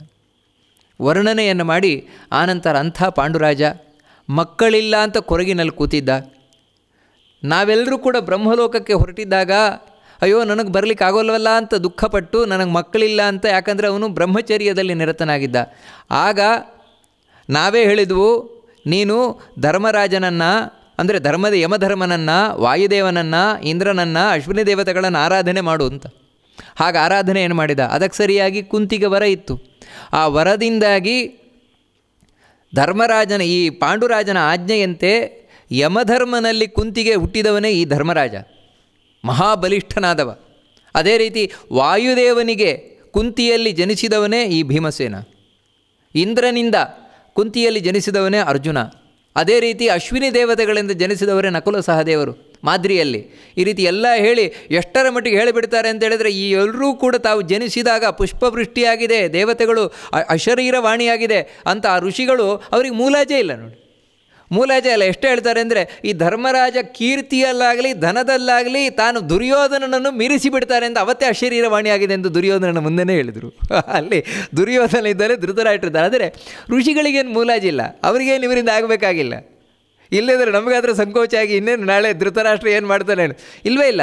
ಇವನು ಕೀರ್ತಿಯಲ್ಲಿ ಧನದಲ್ಲಿ ಈ ದುರ್ಯೋಧನನನ್ನು ಮೀರಿಸ್ತಾನೆ ಅಂತ ಅವತ್ತೇ ಹೇಳಿಬಿಟ್ಟಿದ್ದಾರೆ ಎಂದು ಹೀಗೆಲ್ಲ ಹೇಳಿ ಅಂಥ ಪಾಂಡುರಾಜ ಮರಣವನ್ನು ಹೊಂದಿದ್ದಾನೆ. ಅಂಥ ಪಾಂಡುರಾಜನಿಗೆ ಅಲ್ಲಿ ಸತ್ಕಾರ ಆಗಿದೆ. ಅಂದರೆ ಅವನ ಸಂಸ್ಕಾರ ಏನಾಗಬೇಕು, ಊರ್ಧ್ವದೇಹಿಕ ಕ್ರಿಯೆಗಳು ಎಲ್ಲ ಆಗಿದೆ. ಆದರೆ ರಾಜೋಚಿತವಾಗಿ ಆಗಿಲ್ಲ ಅಂತ ಹೇಳ್ತಾರೆ ಋಷಿಗಳು. ರಾಜೋಚಿತವಾಗಿ ಆಗಿಲ್ಲ, ಅವನು ರಾಜ ಅವನು. ಅದಕ್ಕೆ ರಾಜೋಚಿತವಾಗಿ ಅವನ ಅಂತ್ಯ ಸಂಸ್ಕಾರವನ್ನು ಮಾಡಿ ಅಂತ ಹೇಳ್ತಾರೆ. ರಾಜೋಚಿತವಾಗಿ ಮಾಡಿ ಅಲ್ಲ, ಮಾಡುವುದಾದರೆ ಹಾಗೆ. ಅದಕ್ಕೋಸ್ಕರ ಆ ಪಾಂಡುರಾಜನದ್ದು ಹಾಗೂ ಮಾದ್ರಿಯದ್ದು ಮೂಳೆಯನ್ನು ಹಾಗೆ ತೊಗೊಂಬಂದಿದ್ದಾರೆ. ಸುಟ್ಟ ಮೇಲೆ ಏನು ಅಸ್ಥಿ ಉಳಿತದೆ, ಆ ಮೂಳೆಯನ್ನು ಹಾಗೆ ತೊಗೊಂಬಂದಿದ್ದಾರೆ. ಎರಡು ಈ ಇದರಲ್ಲಿ ಮಡಿಕೆಯಲ್ಲಿ ಹಾಕಿಕೊಂಡು ಅದನ್ನು ನೀವು ಮುಂದೆ ಮಾಡಿಕೊಂಡು ಎಲ್ಲ ಅಂತ್ಯ ಸಂಸ್ಕಾರಗಳನ್ನು ಮತ್ತೆ ಮಾಡಿ ರಾಜೋಚಿತವಾಗಿ. ಈ ಪಾಂಡವರೇನಿದ್ದಾರೆ ಪಾಂಡವರನ್ನು ನೋಡಿಕೊಳ್ಳಿ, ಈ ರೀತಿ ಆ ಋಷಿಗಳು ಹೇಳಿದರು. ಋಷಿಗಳು ಹೇಳಿ ಎಲ್ಲರೂ ನೋಡ್ತಾ ಇದ್ದಾಗೇನೆ ಅಲ್ಲಿಂದ ಮಾಯ ಆಗಿಬಿಟ್ರಂತೆ. ಎಲ್ಲ ಋಷಿಗಳು ಚಾರಣರು ಹೇಗೆ ಬಂದಿದ್ರು ಹಾಗೆ ಮಾಯ ಆಗೋಗ್ಬಿಟ್ರಂತೆ. ಅಲ್ಲ ಅಂದರೆ ನೋಡಿ ಅವರು ಎಂಥ ತಪಸ್ವಿಗಳು ಅಂತ ಹಿಮಾಲಯದ ಋಷಿಗಳು. ಇಂತಹ ಘಟನೆಗಳು ಹೀಗೂ ಈ ಹಿಮಾಲಯಕ್ಕೆ ಹೋದವರಿಗೆ ಇವತ್ತಿಗೂ ಅನೇಕರಿಗೆ ಇಂಥ ಘಟನೆಗಳೆಲ್ಲ ಕಾಣಿಸ್ತದೆ. ಒಳಗೆ ಹೋದವರಿಗೆ, ಅಲ್ಲಿದ್ದವರಿಗೆಲ್ರಿಗೂ ಆಶ್ಚರ್ಯ. ಆದರೆ ಈ ಮಾತು ಯಾವಾಗ ಋಷಿಗಳು ಹೇಳಿ ಹೋದರೂ ಇದರ ಮುಂದಿನ ಕೆಲವು ಘಟನೆಗಳು ಇವತ್ತು ನಮಗೆ ಮಹಾಭಾರತದಲ್ಲಿ ಸಿಗೋಲ್ಲ, ಹೋಗಿಬಿಟ್ಟಿದೆ ಅದು. ಆದರೆ ಇದನ್ನು ಮಧ್ವಾಚಾರ್ಯರು ಹೇಳ್ತಾರೆ ಬಹಳ ಸ್ಪಷ್ಟವಾಗಿ. ಏನು ಅಂತ ಹೇಳಿದರೆ, ಅಂದರೆ ಪ್ರಾಚೀನ ಮಧ್ವಾಚಾರ್ಯರ ಕಾಲದಲ್ಲಿದ್ದಂತಹ ಮಹಾಭಾರತ ಒಂದು ಪಾಠದಲ್ಲಿ ಯಾವ ರೀತಿ ಇತ್ತು ಇನ್ನೂ ವಿಶೇಷ ಕಥೆ ಇದೆ. ಯಾವಾಗ ಋಷಿಗಳು ಈ ರೀತಿ ಹೇಳಿ ಹೋದರು, ಇವನು ಪಾಂಡುರಾಜನ ಮಕ್ಕಳು 5 ಮಂದಿ. ಅದನ್ನು ಕೇಳಿ ಧೃತರಾಷ್ಟ್ರ ಸುಮ್ಮನೆ ಕೂತಿದ್ದಾನಂತೆ ನೋಡಿ. ಮುಂದಿನದ್ದೇನಾದರೂ ವ್ಯವಸ್ಥೆ ಮಾಡಬೇಕು ತಾನೆ, ತನ್ನ ತಮ್ಮನ ಮಕ್ಕಳು ನನ್ನ ಮಕ್ಕಳಿದ್ದ ಹಾಗೆಯೇ ಏನಾದರೂ ವ್ಯವಸ್ಥೆ ಮಾಡಬೇಕಾ, ಏನಿಲ್ಲ, ಸುಮ್ಮನೆ ಕೂತಿದ್ದಾನಂತೆ, ಮಾತಾಡ್ತಾನೇ ಇಲ್ಲ ಅವನಿಗೆ. ಯಾಕಂದರೆ ರಾಜಕೀಯ ಶುರುವಾಗಿದೆ ನೋಡಿ, ಅಲ್ಲೇ ರಾಜಕೀಯ ಶುರುವಾಗಿದೆ. ಯಾಕಂದರೆ ಇವಾಗ ಒಪ್ಪಿಕೊಂಡೆ ಅಂತ ಹೇಳಿದರೆ ನನ್ನ ಮಗನಿಗೆ ಸೀಟು ಸಿಗೋದಿಲ್ಲ, ಸಿಂಹಾಸನ ಸಿಗೋಲ್ಲ. ಯಾಕಂದರೆ ಧರ್ಮರಾಜನೇ ಇವಾಗ ಮೊದಲನೇವನು, ನನ್ನ ಮಗನಿಗಿಂತ 1 ವರ್ಷ ದೊಡ್ಡವನು, ಅವನಿಗೆ ಸಿಂಹಾಸನ ಸಿಗತ್ತೆ. ಅದೇ ಇವಾಗ ಏನು ಮಾಡೋಣ ಅಂತ ಒಂದು ಕಡೆಯಿಂದ. ಯಾಕಂದರೆ ದುರ್ಯೋಧನನ ಮೇಲೆ ಭಾರಿ ಪ್ರೀತಿ, ಆಗಲಿಂದಲೇ ಸುಮ್ಮನೆ ಕೂತಿದ್ದಾನಂತೆ. ವಿದುರ, ಧೃತ ಮತ್ತು ಈ ಭೀಷ್ಮ ಮುಂತಾದವರಿಗೆಲ್ಲ ಸಂತೋಷ, ಬಹಳ ಸಂತೋಷವಾಗ್ತಾ ಇದೆಯಂತೆ ಅವರಿಗೆ. ಸಂತೋಷ ಆದರೂ ಕೂಡ ಅವ್ರಿಗೇನು ಹೇಳಬೇಕು ಗೊತ್ತಾಗ್ತಾ ಇಲ್ಲ. ಯಾಕಂದರೆ ಧೃತರಾಷ್ಟ್ರ ಬಾಯಿ ಮುಚ್ಚಿಕೊಂಡು ಕೂತಿದ್ದಾನಲ್ವ, ಏನು ಹೇಳಬೇಕು ಗೊತ್ತಾಗ್ತಾ ಇಲ್ಲ. ಇಷ್ಟಾಗಬೇಕಾದ್ರೂ ದುರ್ಯೋಧನಾದಿಗಳಿದ್ದಾರಲ್ವ, ದುರ್ಯೋಧನ, ಶಕುನಿ ಹಾಗೂ ದುರ್ಯೋಧನ ಉಳಿದ ಪಾರ್ಟಿ ಇದೆಯಲ್ಲ 99 ಮಕ್ಕಳು, ಅವರಿಗಿದು ಸಹಿಸ್ಲಿಕ್ಕಾಗಲಿಲ್ಲ. ಮೊದಲೇ ಈ ದುರ್ಯೋಧನ ಏನಿದ್ದಾನೆ ಅವನು ದ್ವೇಷದ ಮೂರ್ತಿ. ಅವನು ಹೊಟ್ಟೆ ಕಿಚ್ಚು ಅಂತ ಹೇಳಿದ್ರೇನೆ ದುರ್ಯೋಧನ. ಅವನು ಕುಂತಿಯನ್ನು ಪ್ರಶ್ನೆ ಮಾಡಲಿಕ್ಕೆ ಶುರು ಮಾಡಿದ. ಅಲ್ಲ, ಅದ್ಯಾಗಿ ನಿನ್ನ ಮಕ್ಕಳು ಅಂತ, ಪಾಂಡುವಿನ ಮಕ್ಕಳು ಅಂತ ಈ 5 ಮಂದಿಯನ್ನು ನಾವು ಯಾಕೆ ಒಪ್ಕೊಳ್ಳೋದು? ಯಾಕಂತ ಹೇಳಿದ್ರೆ ಪಾಂಡುರಾಜ ಸತ್ತೋದ ಅಂತ ಹೇಳ್ತೀಯ. ಈ ಋಷಿಗಳೆಲ್ಲ ಹೇಳಿದ್ರು ಪಾಂಡುರಾಜ ಸತ್ತೋದ ಅಂತ. ಸತ್ತೋದ ಮೇಲೆ ನಿನಗೆ ಯಾಕೆ ಮಕ್ಕಳಾಗ್ಲಿಕ್ಕೆ ಸಾಧ್ಯ ಪಾಂಡುರಾಜನಿಂದ? ಪ್ರಶ್ನೆ ಇರೋದು. ಅಂತ ಹೇಳಿದರೆ ಇವಳು ಯಾರಿಂದಲೋ ಮಕ್ಕಳು ಪಡೆದಿದ್ದಾಳೆ ಅಂತ, ಅಂದರೆ ನಡತೆಗೆಟ್ಟವಳು ಎನ್ನುವ ಅರ್ಥದಲ್ಲಿ. ಇವಳು ನಡತೆಗೆಟ್ಟವಳು, ಯಾರಿಂದಲೋ ಮಕ್ಕಳನ್ನು ಪಡೆದು ಇವನು ಪಾಂಡುವಿನ ಮಕ್ಕಳು ಅಂತ ಹೇಳ್ಕೊಂಬರ್ತಾ ಇದ್ದಾರೆ. ಯಾಕಂದರೆ ಪಾಂಡುರಾಜ ಸತ್ತು ಹೋಗಿದ್ನಲ್ವ. ಎಷ್ಟರ ಮಟ್ಟಿಗೆ ಅಂದರೆ ಋಷಿಗಳು ಹೇಳಿದ್ದಾರೆ ಇವತ್ತಿಗಿಂತ 17 ದಿನದ ಹಿಂದೆ ಹೋದದ್ದು ಅಂತ. ಅಷ್ಟು ಹೇಳಿದರೂ ಕೂಡ ಬೇಕು ಅಂದನ ದುರ್ಯೋಧನಾದಿಗಳು. ಅಲ್ಲ, ಪಾಂಡುರಾಜ ಸತ್ತೋಗಿದ್ದಾನಲ್ವ, ಸತ್ತೋದ್ಮೇಲೆ ನಿನಗೆ ಪಾಂಡುರಾಜನಿಂದ ಮಕ್ಕಳಾಗೋದು ಹೇಗೆ? ಇದೆಲ್ಲ ಒಪ್ಲಿಕ್ಕಾಗೋಲ್ಲ. ಇನ್ನು ಯಾರ್ಯಾರಿಂದಲೋ ಪಡೆದ್ರೆ ಅವರಿಗೆಲ್ಲ ರಾಜ್ಯ ಕೊಡಲಿಕ್ಕಾಗೋಲ್ಲ. ಈ ರೀತಿ ದುರ್ಯೋಧನಾದಿಗಳು ಶುರು ಮಾಡಿದ್ರಲ್ಲಿ. ನಿಮಗೆ ಸ್ವಾರಸ್ಯ ಏನಂದರೆ, ಆಶ್ಚರ್ಯ ಏನಂದರೆ, ಈ ರೀತಿ ಕುಂತಿಯ ನಡತೆಯ ಬಗ್ಗೆ ಇಷ್ಟು ಮಾತಾಡ್ತಾ ಇದ್ದರೂ ಕೂಡ ಭೀಷ್ಮರು ಏನೂ ಮಾತಾಡೋಲ್ಲ, ಧೃತರಾಷ್ಟ್ರ ಏನೂ ಮಾತಾಡೋಲ್ಲ. ವಿದುರ ಮಾತಾಡ್ಲಿಕ್ಕೆ ಹೋದರೆ ಇವರೇ ಮಾತಾಡ್ತಾ ಇಲ್ಲ, ಇವನು ಮಾತಾಡಿದರೆ ಬೆಲೆ ಇಲ್ಲ. ಎಂಥ ಪರಿಸ್ಥಿತಿ! ಒಂದು ಹೆಣ್ಣಾಗಿ ಕುಂತಿ ಆ ಸಭೆಯಲ್ಲಿ ಅಷ್ಟು ಇಡೀ ಊರಿನ ಜನ ಸೇರಿದ್ದಾರೆ. ಅವ್ರ ಮುಂದೆ ಇವಳು ನಡತೆಗೆಟ್ಟವಳು ಎನ್ನುವ ರೀತಿ ಬಂದಾಗ ಅವಳ ಕಥೆ ಹೇಗಿರಲಿಕ್ಕಿಲ್ಲ. ಒಂದು ಕಡೆ ಗಂಡನನ್ನು ಕಳ್ಕೊಂಡಿದ್ದು, ಇನ್ನೊಂದು ಕಡೆ ಅನಾಥರಾದ ಮಕ್ಕಳನ್ನು ಇಟ್ಕೊಂಡಿದ್ದು, ಇನ್ನೊಂದು ಕಡೆ ಇಂಥ ಚುಚ್ಚು ಮಾತನ್ನು ಕೇಳ್ತಾ ಇದ್ದರೆ ಅವಳ ಪರಿಸ್ಥಿತಿ ಹೇಗಿರಲಿಕ್ಕಿಲ್ಲ. ಅಂದರೆ ನೋಡಿ, ಅಂಥ ಸಂದರ್ಭಗಳಲ್ಲಿ ದೇವರದ್ದೊಂದು ಅನುಗ್ರಹ ಇಲ್ಲದೆ ಇದ್ದರೆ ಯಾವ ರೀತಿ ಆಗೋಗುತ್ತೆ ಒಂದು ಹೆಣ್ಣಿನ ಕಥೆ ಅಂತ. ಆದರೆ ಸತ್ಯ ಅಷ್ಟಲ್ಲದೆ ಅವಳ ಒಂದು ಪಾತಿವ್ರತ್ಯ, ಏನು ಮಾಡಿದ ಗಂಡನ ಸೇವೆ ಎಲ್ಲಿ ಬಿಡುತ್ತದೆ? ಕೂಡಲ ಶರೀರವಾಣಿ ಆಯ್ತಂತೆ. ಇಲ್ಲ, ಇವರು ಕುಂತಿಯ ಮಕ್ಕಳೇ, ಪಾಂಡುರಾಜನ ಮಕ್ಕಳೇ. ಯಾಕಂದರೆ ಪಾಂಡುರಾಜ ಬದುಕಿದ್ದಾಗಲೇ ಇವರು 5 ಮಂದಿಯು ಹುಟ್ಟಿದವರು ಅಂತ ಹೇಳ್ತಾರೆ. 5 ಮಂದಿಯೂ ಕೂಡ ಪಾಂಡವರಿದ್ದಾಗಲೇ ಬಂದವರು. ಪಾಂಡವರ ಆಜ್ಞೆಯಂತೆಯೇ ಕುಂತಿ ಯಮಧರ್ಮನಿಂದ ಮತ್ತು ವಾಯುದೇವನಿಂದ, ಇಂದ್ರನಿಂದ, ಅಶ್ವಿನ ದೇವತೆಗಳಿಂದ ಪಡೆದದ್ದು. ಇದರ ಬಗ್ಗೆ ನಿಮಗೇನು ಸಂಶಯವೇ ಇಲ್ಲ. ಅಷ್ಟು ಮಾತ್ರ ಅಲ್ಲ, ಅಶರೀರವಾಣಿ ಎಷ್ಟು ಹೇಳಿತು ಅಂತ ಹೇಳಿದ್ರು ದುರ್ಯೋಧನಾದಿಗಳೇ ನಿಮಗೆ ಏನು ಮಾಡಿದರೆ 5 ಜನಕ್ಕೆ ಏನೂ ಮಾಡಲಿಕ್ಕಾಗೋಲ್ಲ ಅಂತ ಹೇಳ್ತಾರೆ. ಯಾಕಂದರೆ ನಾರಾಯಣನ ರಕ್ಷಾ ಕವಚ ಇವರಿಗಿದೆ, ಭಗವಂತನ ರಕ್ಷಾ ಕವಚ ಇವರಿಗಿದೆ, ನಿಮಗೇನು ಮಾಡಲಿಕ್ಕಾಗೋಲ್ಲ ಅಂತ ಹೇಳ್ತೀವಿ. ಯಾರು ಹೇಳಿದ್ದು? ಅದು ವಾಯುದೇವನೇ ಹೇಳಿದ್ದು. ಅದನ್ನು ಇವರು ನಂಬಲಿಲ್ವಂತೆ. ನೋಡಿ, ದುರ್ಯೋಧನಾದಿಗಳು ಎಂಥ ದುಷ್ಟರು ಅಂತ ಹೇಳಿದರೆ ಹುಟ್ಟಿನಿಂದಲೇ ದುಷ್ಟರವರು. ಅದಕ್ಕೆ ಸರಿಯಾಗಿ ಶಕುನಿ ಒಬ್ಬ ಇದ್ದಾನೆ ಮಾರ್ಗದರ್ಶಕ. ಅವನೇ ನಾಸ್ತಿಕತೆ ಏನಿದೆ ಅದರ ಮೂರ್ತಿಯೇ ಈ ಶಕುನಿ. ಅವನು ಬೇರೆ ಇವರಿಗೆ ಮಾರ್ಗದರ್ಶನ ಮಾಡುವ. ಅದರಿಂದಾಗಿ ಮತ್ತು ಕುಹಕವನ್ನು ಮಾತಾಡ್ತಾ ಇದ್ದಾರಂತೆ. ಆಗ ಸಾಕ್ಷಾತ್ ವೇದವ್ಯಾಸರೇ ಬಂದ್ರಂತೆ ಅಲ್ಲಿ. ಅಂದರೆ ನೋಡಿ, ದೇವರಿಲ್ದಿದ್ರೆ ಏನಾಗೋಗುತ್ತೆ ಅಂತ. ಅದಕ್ಕೆ ಹೇಳೋದು ಆಪದ್ಬಾಂಧವ ಅನಾಥ ರಕ್ಷಕ ಅಂತ ದೇವರನ್ನು ಇಲ್ಲೇ ನಾವು ಕಾಣಬೇಕಾದದ್ದು. ಆವಾಗ ವೇದವ್ಯಾಸರು ಬಂದರಂತೆ. ವೇದವ್ಯಾಸರು ಬಂದು ಧೃತರಾಷ್ಟ್ರ ತನ್ನ ಮಗ ಹೇಳಿದ್ರಂತೆ, ಏಯ್ ಧೃತರಾಷ್ಟ್ರ, ಏನು ಯೋಚನೆ ಮಾಡ್ತಾ ಇದೆಯಾ? ಅಶರೀರವಾಣಿ ಹೇಳಿದ್ದು ಗೊತ್ತಾಗಲ್ವಾ? ಋಷಿಗಳೇ ಹೇಳಿದ್ದು ಗೊತ್ತಾಗಲ್ವಾ? ಇವನು ಪಾಂಡವಿನದ್ದೇ ಮಕ್ಕಳು, ನ್ಯಾಯವಾಗಿ ಸಿಂಹಾಸನಕ್ಕೆ ಹಕ್ಕುದಾರರು ಅಂತ ಹೇಳಿ ಮಾತಾಡಲಿಕ್ಕೆ ಇಲ್ಲ. ವೇದವ್ಯಾಸರು ಸೀದಾ 5 ಮಂದಿಯನ್ನು, ಕುಂತಿಯನ್ನು ಪಾಂಡುರಾಜನ ಭವನಕ್ಕೆ ಕರ್ಕೊಂಡು ಹೋದ್ರಂತೆ. ಪಾಂಡುರಾಜನ ಅರಮನೆ ಏನಿದೆ ಹಸ್ತಿನಪುರದಲ್ಲಿತ್ತು, ಅಲ್ಲಿಗೆ ಸೀದಾ ಕರ್ಕೊಂಡು ಹೋದ್ರಂತೆ. ವೇದವ್ಯಾಸರು ಹೇಳಿದ ಮೇಲೆ ಮತ್ತೆ ಯಾರು ಎದುರು ಮಾತಾಡಲಿಕ್ಕಿದೆ? ಯಾಕಂದರೆ ಅದು ಫೈನಲ್ ಜಡ್ಜ್ಮೆಂಟ್ ಅದು. ಆಮೇಲೆ ಯಾರು ಮಾತಾಡಲಿಕ್ಕೆ ಇಲ್ಲ. ಧೃತರಾಷ್ಟ್ರರು ಸ್ವೀಕಾರ ಮಾಡಿದ. ವಿದುರನಿಗೆ ಸಂತೋಷವೋ ಸಂತೋಷ, ವಿದುರ, ಭೀಷ್ಮ ಮುಂತಾದವರಿಗೆಲ್ಲ ಸಂತೋಷವೋ ಸಂತೋಷ. ದುರ್ಯೋಧನಾದಿಗಳಿಗೆ ಅಲ್ಲಿಂದಲೇ ಕಿಚ್ಚು ಶುರುವಾಯಿತು.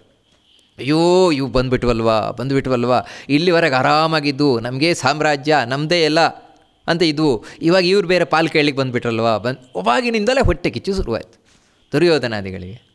ಆದರೆ ಈ ಧೃತರಾಷ್ಟ್ರ ನಿಜವಾಗ್ಲೂ ಒಳ್ಳೆಯವನ ಅಂದರೆ ಏನು ಮಾಡ್ತೀರಿ? ಈ ದುಷ್ಟರ ಸಹವಾಸದಿಂದಾಗಿ ಕೆಟ್ಟವನಾಗ್ತಾನೆ.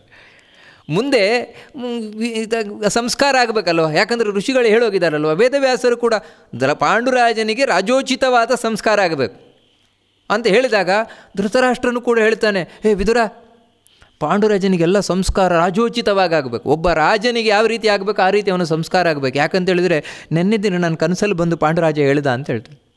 ನನ್ನ ತಮ್ಮ ಪಾಂಡು ನೆನ್ನೆ ಬಂದು ಹೇಳಿದ, ಅಣ್ಣ ನನಗೆ ಶ್ರಾದ್ದಾದಿಗಳೆಲ್ಲ ಮಾಡು ನೀನು ಅಂತ. ಅದಕ್ಕೆ ನನ್ನ ಕನಸಲ್ಲಿ ಏನು ಬಂತಿದ್ದು ಅದು ಸತ್ಯ ಆಗಬೇಕು, ಚೆನ್ನಾಗಿ ಮಾಡು, ಯಾವುದಕ್ಕೂ ಕೊರತೆ ಬರಬಾರದು ಅಂತ ಹೇಳ್ತಾನೆ. ಯಾವ ರೀತಿ ಕೊರತೆ ಬರದ ಹಾಗೆ ಪಾಂಡುವಿನ ಸಂಸ್ಕಾರ ಆಗಬೇಕು. ಎಲ್ಲಿಂದರೆ ಗಂಗಾ ತೀರದಲ್ಲೇ, ಯಾಕಂದರೆ ಹಸ್ತಿನಾಪುರದಲ್ಲೇ ಗಂಗೆ ಇದೆ. ಆ ಹಸ್ತಿನಾಪುರದಲ್ಲಿರುವಂತಹ ಗಂಗೆಯಲ್ಲಿ ಅವನ ಸಂಸ್ಕಾರ ಆಗಬೇಕು. ಅದಕ್ಕೆ ಈ ಅಸ್ಥಿಗಳೇನಿದೆ ಇದಕ್ಕೆ ರಾಜೋಚಿತವಾಗಿ ಮೆರವಣಿಗೆಯನ್ನು ಮಾಡಿ ಸಂಸ್ಕಾರ ಮಾಡಲ್ಪಡಲಿ ಅಂತ ಹೇಳ್ತಾರೆ. ವಾಸ್ತವಿಕವಾಗಿ ಒಂದು ಸಲ ಸಂಸ್ಕಾರ ಆಗಿದೆ. ಪಾಂಡುರಾಜನಿಗೆ 10 ದಿನ 12 ದಿನ ಎಲ್ಲ ವೈಕುಂಠ ಸಮಾರಾಧನೆವರೆಗೆ ಎಲ್ಲ ಮಾಡಿಯಾಗಿದೆ. ಆದರೆ ಮತ್ತೆ ಮಾಡಬೇಕು ಅಂತ ಹೇಳ್ತಿದ್ದಾರೆ. ಅಂದರೆ ಒಂದು ಸಲ ಅಲ್ಲ, ಎಷ್ಟು ಸಲ ಬೇಕಾದರೂ ಮಾಡ್ಬೋದು, ಮಾಡಿದಷ್ಟು ವಿಶೇಷವೇ. ಒಂದೇ ಸಲ ಮಾಡಿ ಮುಗಿಸುವುದು ಅಂತಲ್ಲ. ಆದರೆ ಒಂದೇನು ಅಂತ ಹೇಳಿದ್ರೆ ಮಕ್ಕಳು ಮಾಡಲೇಬೇಕು. ಯಾರೇ ಮಾಡಲಿ ಮಕ್ಕಳು ಮಾಡಲೇಬೇಕು. ಇಲ್ಲಿ ಮಕ್ಕಳು ಮಾಡಿ ಆಗಿದೆ, ಹಾಗಿದ್ರೂ ಕೂಡ ಇನ್ನೂ ವಿಶೇಷವಾಗಿ ಮಾಡಬೇಕು ಅಂತ ಆಯಿತು ಅಂತ ವಿದುರನಿಗೂ ಬಹಳ ಸಂತೋಷ ಅಂತೆ. ಅಷ್ಟು ಮಾತ್ರ ಅಲ್ಲ, ಧೃತರಾಷ್ಟ್ರ ಹೇಳಿದ ಇದಕ್ಕೆ ಸಂಬಂಧಪಟ್ಟ ಹಾಗೆ ಏನೇನು ದಾನ ಕೊಡಬೇಕು, ಯಾರ್ಯಾರಿಗೆ ಎಷ್ಟೆಷ್ಟು ಏನೇನು ಕೊಡು ಎಲ್ಲವನ್ನು ಹೇರಳವಾಗಿ ಖರ್ಚು ಮಾಡಿ ಅಂತ ಹೇಳಿ. ಯಾವುದಕ್ಕೂ ಕೊರತೆ ಬರಬಾರದು. ಕೊರತೆ ಬರದ ಹಾಗೆ ಪಾಂಡುರಾಜನಿಗೆ ಯಾವ ರೀತಿ ಸಂತೋಷ ಆಗುತ್ತೋ ಆ ರೀತಿ ತೃಪ್ತನಾಗಬೇಕು ದೇವರು. ಆ ರೀತಿ ಬೇಕಾದಷ್ಟು ದಾನ ಧರ್ಮಾದಿಗಳನ್ನು ಮಾಡಿ ಅಂತ. ಪಶೂನ್ ವಾಸಾಂಸಿ ರತ್ನಾನಿ ಧನಾನಿ ವಿವಿಧಾನಿ ಚ.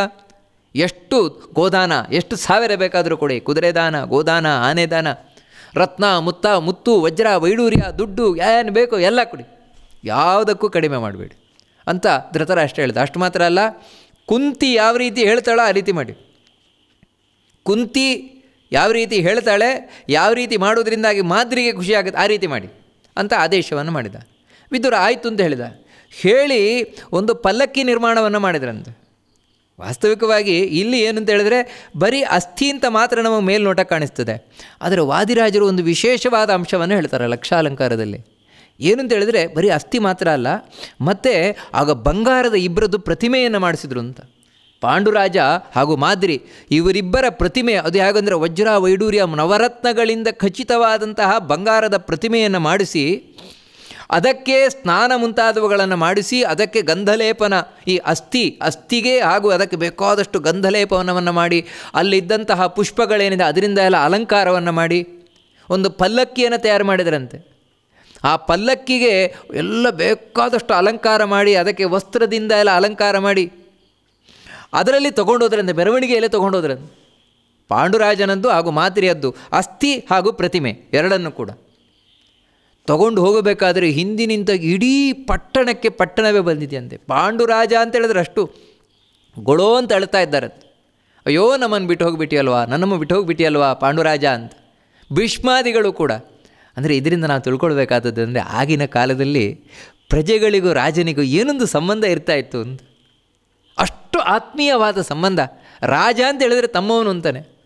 ಆ ರೀತಿ ಹತ್ಕೊಂಡು ಹೋಗಿದ್ದಾರಂತೆ ಎಲ್ಲರೂ ಕೂಡ. ಕಡೆಗೆ ಗಂಗಾ ತೀರದಲ್ಲಿ ಹೋಗಿ ಅಷ್ಟು ಮಾತ್ರ ಅಲ್ಲ, ಎದುರಿನಲ್ಲಿ ಇವನು ಪಾಂಡುರಾಜನ ಆ ಪ್ರತಿಮೆ ಹಾಗೂ ಅವನ ಅಸ್ಥಿ ಹೋಗ್ತಾ ಇದ್ದರೆ ಎದುರಿನಲ್ಲಿ ಪುರೋಹಿತರು ಆಹುತಿಯನ್ನೆಲ್ಲ ಕೊಟ್ಟು ತಯಾರಿಸಿದಂತಹ ಅಶ್ವಮೇಧ ಯಾಗದ ಬೆಂಕಿ.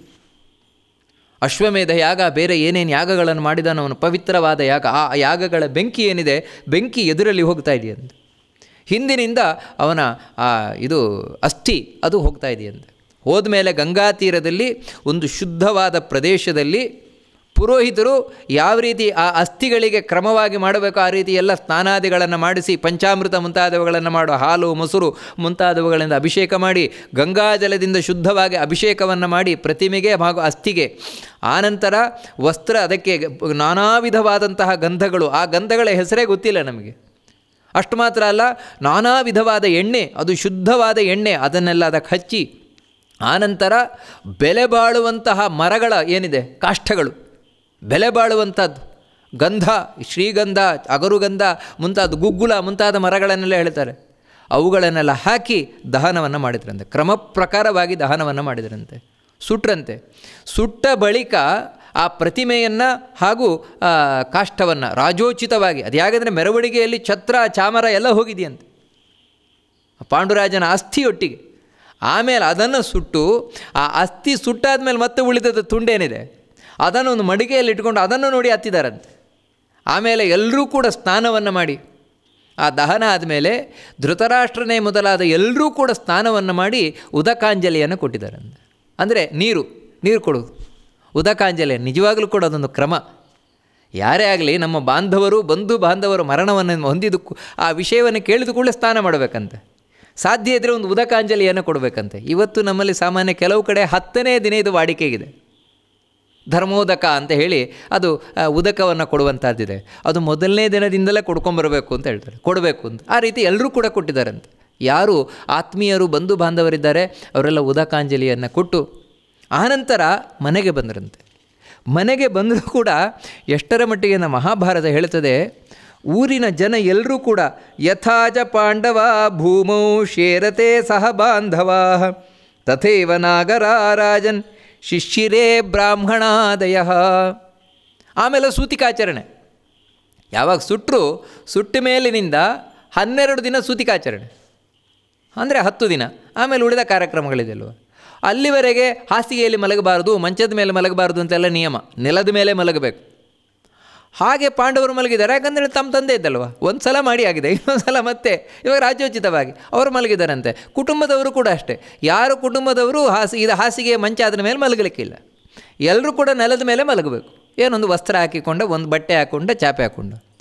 ಇಲ್ಲಿ ಏನು ನಡೆದಿದೆ ಅಂತ ಹೇಳಿದ್ರೆ ಬರೀ ಕುಟುಂಬದವರು ಮಾತ್ರ ಅಲ್ಲ, ಪಾಂಡವರು ಮಾತ್ರ ಅಲ್ಲ, ಇಡೀ ಊರಿನವರೇ ನೆಲದ ಮೇಲೆ ಮಲಗಿದ್ದಾರೆ ಅಂತ ನೋಡಿ. ಪಾಂಡುರಾಜನಿಗೋಸ್ಕರ ಅದನ್ನು ಹೇಳ್ತಾರೆ, ಇಡೀ ಊರಿನವರು. ಇವರಲ್ಲ. ಯಾಕಂದರೆ ಸಾಮಾನ್ಯವಾಗಿ ಉಳಿದವರು ಮಾಡಿದ್ರು ಬ್ರಾಹ್ಮಣರಷ್ಟು ಮಾಡ್ಲಿಕ್ಕೆ ಹೋಗೋಲ್ಲ. ಬ್ರಾಹ್ಮಣಾದಯ, ಬ್ರಾಹ್ಮಣ, ಕ್ಷತ್ರಿಯ, ವೈಶ್ಯ, ಶೂದ್ರ ಎಲ್ಲರೂ ಕೂಡ ತಮ್ಮ ಮನೆಯಲ್ಲೇ ಸೂತಿಕಾಚರಣೆ ನಡೀತಾ ಇದೆಯೇನು ಅಂತ ಆ ರೀತಿ ನೆಲದಲ್ಲಿ ಮಲ್ಕೊಂಡಿದ್ದಾರಂತ 10 ಜನ 10 ದಿನಗಳ ಕಾಲ. ಅಷ್ಟು ಮಾತ್ರ ಅಲ್ಲ, ತದನಾನಂದಮಸ್ತ್ವಸ್ಥಂ ಆ ಕುಮಾರಾಮಹೃಷ್ಟವತ್ ಬಭೂವ ಪಾಂಡವೈ ಸಾರ್ಧಂ ನಗರಂ 12 ಕ್ಷಮಾಃ. ಅವತ್ತಿನಿಂದ 12 ದಿನದ ತನಕ ಇಡೀ ನಗರದಲ್ಲಿ ಶೋಕಾಚರಣೆ. 12 ದಿನದವರೆಗೆ ಎಲ್ಲರೂ ಶೋಕಾಚರಣೆ ಅಂದರೆ ಬರೀ ಸಾಂಕೇತಿಕವಾಗಿ ಅಲ್ಲ, ಎಲ್ಲ ಅಷ್ಟು ದುಃಖಪಟ್ಟಿದ್ದಾರೆ. ಆಮೇಲೆ 11 ದಿನ ಏನೇನು ಕ್ರಮಗಳನ್ನು ಮಾಡಬೇಕು, ಶ್ರಾದ್ದಾದಿಗಳು. ಆ ಶ್ರಾದ್ದಾದಿಗಳೆಲ್ಲ ಧೃತರಾಷ್ಟ್ರ, ಭೀಷ್ಮಾಚಾರ್ಯರು ಮುಂತಾದವರ ಮುಂದಾಳತ್ವದಲ್ಲಿ ಶ್ರಾದ್ದಾದಿಗಳು ಯಾವ ರೀತಿ ಮಾಡಬೇಕು ಕ್ರಮ ಪ್ರಕಾರ ಮತ್ತೆ ಮಾಡಿದಾರಂತೆ, ಮಾಡಿ ಮುಗಿಸಿದಾರಂತೆ.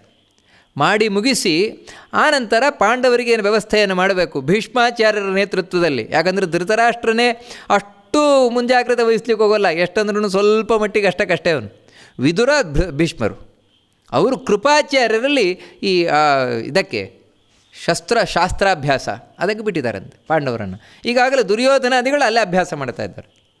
ದುರ್ಯೋಧನಾದಿಗಳು ಕೃಪಾಚಾರ್ಯರ ಹತ್ರನೇ ತಾವು ವಿದ್ಯಾಭ್ಯಾಸವನ್ನು ಮಾಡ್ತಾ ಇದ್ದಾರೆ. ಅಲ್ಲಿಯೇ ಪಾಂಡವರನ್ನು ಕೂಡ ಅಭ್ಯಾಸ ಮಾಡಲಿಕ್ಕೆ ಬಿಟ್ಟರು. ಇನ್ನು ಅವರಿಗೇನು ಕಾಲೋಚಿತವಾದ ಏನು ಸಂಸ್ಕಾರಗಳನ್ನು ಮಾಡಬೇಕು ಆ ಎಲ್ಲ ಸಂಸ್ಕಾರಗಳನ್ನು ಮಾಡಿ ಅಲ್ಲಿ ಬಿಟ್ಟರು. ಅಲ್ಲಿ ಬರೀ ಪಾಂಡವರು ಹಾಗೂ ಕೌರವರು ಮಾತ್ರ ಅಲ್ಲ, ಕೃಪಾಚಾರ್ಯರ ಹತ್ರ ಇವಾಗ ಪಾಠ ಕೇಳ್ತಾ ಇರುವವರು ಉಳಿದ ಕೆಲವು ರಾಜರುಗಳು ಬಂದಿದ್ದಾರಂತೆ. ರಾಜಕುಮಾರರು ಕೂಡ, ಬೇರೆ ಬೇರೆ ರಾಜಕುಮಾರರೆಲ್ಲರೂ ಕೂಡ ಬಂದಿದ್ದಾರಂತೆ.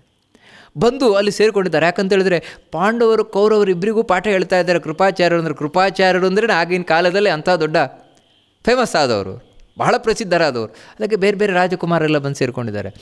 ಆ ರಾಜಕುಮಾರರಲ್ಲಿಯೇ ಆಗಲೇ 2 ಪಾರ್ಟಿ. ಆಗಲೇ ಓದಬೇಕಾದ್ರೇ ಕೆಲವರೇನು ಅಂತೇಳಿದರೆ ಪಾಂಡವರ ಪಕ್ಷಪಾತಿಗಳು, ಕೆಲವರು ಕೌರವರ ಪಕ್ಷಪಾತಿಗಳು, ದುರ್ಯೋಧನಾದಿಗಳ ಪಕ್ಷಪಾತಿಗಳು ಕೆಲವರು ಈ ಧರ್ಮರಾಜಾದಿಗಳ ಪಕ್ಷಪಾತಿಗಳು. ಇದಕ್ಕೇನು ಕಾರಣ ಅಂತ ಹೇಳಿದ್ರೆ ಮೂಲತಃ ಅದನ್ನು ಕೂಡ ಸ್ಪಷ್ಟವಾಗಿ ಹೇಳ್ತಾರೆ. ಯಾರು ಪಾಂಡವರ ಪಕ್ಷಪಾತಿಗಳಿದ್ದಾರೋ ಅವರೆಲ್ಲರೂ ಸಾಮಾನ್ಯ ದೇವತೆಗಳು ಅಥವಾ ದೇವತಾಂಶದಿಂದ ಕೂಡಿದವರು. ಯಾರು ದುರ್ಯೋಧನಾದಿಗಳ ಪಕ್ಷಪಾತಿಗಳಿದ್ದಾರೆ ಅವರೆಲ್ಲರೂ ಕೂಡ ಒಂದೇ ದೈತ್ಯರು, ಅಸುರರು, ಇಂಥವರೇ. ಅವರೆಲ್ಲರಿಗೂ ದುರ್ಯೋಧನಾದಿಗಳಿಷ್ಟ.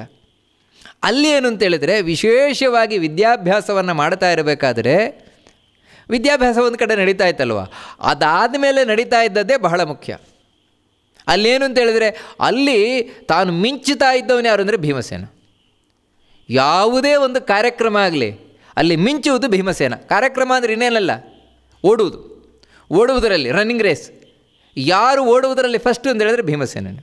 100 ಮಂದಿ ಕೌರವರು ಮತ್ತು ಪಾಂಡವರು, ಉಳಿದ 4 ಮಂದಿ ಪಾಂಡವರು, ಭೀಮಸೇನ. ಇಷ್ಟು ಮಂದಿ ಸೇರಿ ಓಡಿದರೂ ಕೂಡ ಮೊದಲು ಭೀಮಸೇನ.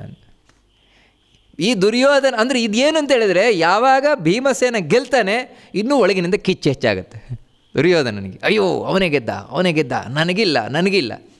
ಇನ್ನು ಕಿಚ್ಚಾಗಲಿಕ್ಕೆ ಸಾಧ್ಯ ಆಯಿತು. ಅಂದರೆ ಹೊಟ್ಟೆ ಕಿಚ್ಚು ಇನ್ನೂ ಹೆಚ್ಚಾಗ್ತಾ ಇದೆ. ಅಷ್ಟು ಮಾತ್ರ ಅಲ್ಲ, ಜವೆ ಲಕ್ಷಾಭಿಹರಣೆ, ಇನ್ನು ಏನೋ ಒಂದಲ್ಲಿ ಗುರಿ, ಅದನ್ನು ಹೋಗಿ ಯಾರು ಮುಟ್ತಾರೆ ಫಸ್ಟು ಅವರಿಗೆ ಪ್ರೈಸ್ ಯಾವುದೊಂದಿಟ್ಟು ಅದನ್ನು ಹೋಗಿ ಮುಟ್ಟಬೇಕು, ಅಥವಾ ಅದನ್ನು ಹೋಗಿ ತೊಗೊಂಬರಬೇಕು. ಈ ರೀತಿ ಓಡೋಣ, ಎಲ್ಲ ಹೋಗಿ ಅದನ್ನು ಹಿಡ್ಕೊಂಬರೋಣ ಅಂತ ಈ ರೀತಿ ಓಡ್ಲಿಕ್ಕೆ ಶುರು ಮಾಡಿದರೂ ಕೂಡ ಮೊದಲು ಭೀಮಸೇನನ ಹೋಗಿ ಹಿಡ್ಕೊಳ್ತಾ ಇದ್ದರು. ಉಳಿದವರೆಲ್ಲರೂ ಭೀಮಸೇನನ ಹಿಂದೆಯೇ. ಅಷ್ಟು ಮಾತ್ರ ಅಲ್ಲ, ಭೇದ್ಯೆ ಯಾವುದನ್ನಾದರೂ ತುಂಡು ಮಾಡೋದರಲ್ಲಿ. ಇವಾಗ ಒಂದು ಮರವನ್ನು ತುಂಡು ಮಾಡಬೇಕು, ಒಂದೇ ಪೆಟ್ಟಿಗೆ ಮರವನ್ನು ತುಂಡು ಮಾಡಬೇಕು, ಒಂದೇ ಏಟಿಗೆ. ಯಾರು ತುಂಡು ಮಾಡೋದು? ಇವ್ರು ಯಾರು ತುಂಡು ಮಾಡಲಿಕ್ಕೆ ಹೋದರೆ ಆಗೋಲ್ಲ. ಆದರೆ ಭೀಮಸೇನ ಮಾತ್ರ ಒಂದೇ ಏಟಿಗೆ ಮರವನ್ನು ತುಂಡು ಮಾಡಿಬಿಡ್ತಾನೆ. ಈ ರೀತಿ ಭೇದೆ ಅದರಲ್ಲಾಗಲಿ, ಅಥವಾ ಪಾಂಸು ವಿಕರ್ಷಣೆ, ಇನ್ನೇನು ಅಂದರೆ ಮರಳನ್ನು ತೆಗೆದು ಎರಚಿಕೊಳ್ಳೋದಂತೆ. ಉಳಿದವರೆಲ್ಲ ತೆಗೆದು ಮರವನ್ನು ತೆಗೆದು ಎರಡು ಚಾರಂತೆ, ಅವ್ರ ಮೇಲೆ ಇವ್ರ ಮೇಲೆ ಅವರು, ಎರಡು ಪಾರ್ಟಿ ಇದ್ದೇ ಇದೆ ಅಲ್ಲ, ಪಾಂಡವರದ್ದು ಕೌರವರದ್ದು ಪಾರ್ಟಿ. ಅವ್ರಿಗೆ ಇವ್ರಿಗೆ ಎಸೆಯೋದು, ಇವ್ರಿಗೆ ಅವ್ರಿಗೆ ಎಸೆಯೋದು. ಯಾರು ಎಸೆದರೂ ಕೂಡ ಈ ಉಳಿದ ಧರ್ಮರಾಜಾದಿಗಳೇನಿದ್ದಾರೆ ಅವರ ಕಣ್ಣೆಲ್ಲ ಮರಳಿನಲ್ಲಿ ತುಂಬಿ ಹೋಗಿಬಿಡ್ತದೆ, ಹೊಯ್ಗೆಯಲ್ಲಿ ತುಂಬಿ ಹೋಗ್ತದೆ. ಆದರೆ ಒಬ್ಬ ಭೀಮಸೇನ ಇದ್ದಾನಲ್ವ, ಅವನೊಬ್ಬ ಸಾಕಂತೆ. ಅವನು ಒಂದು ಮುಷ್ಟಿಯನ್ನು ತಗೊಂಡು ಎರಚಿದ ಅಂತ ಹೇಳಿದ್ರೆ ಮತ್ತೆ ಕೌರವರು ಕೈ ಕಂಡು ಬಿಡಲಿಕ್ಕೇ ಇಲ್ಲ.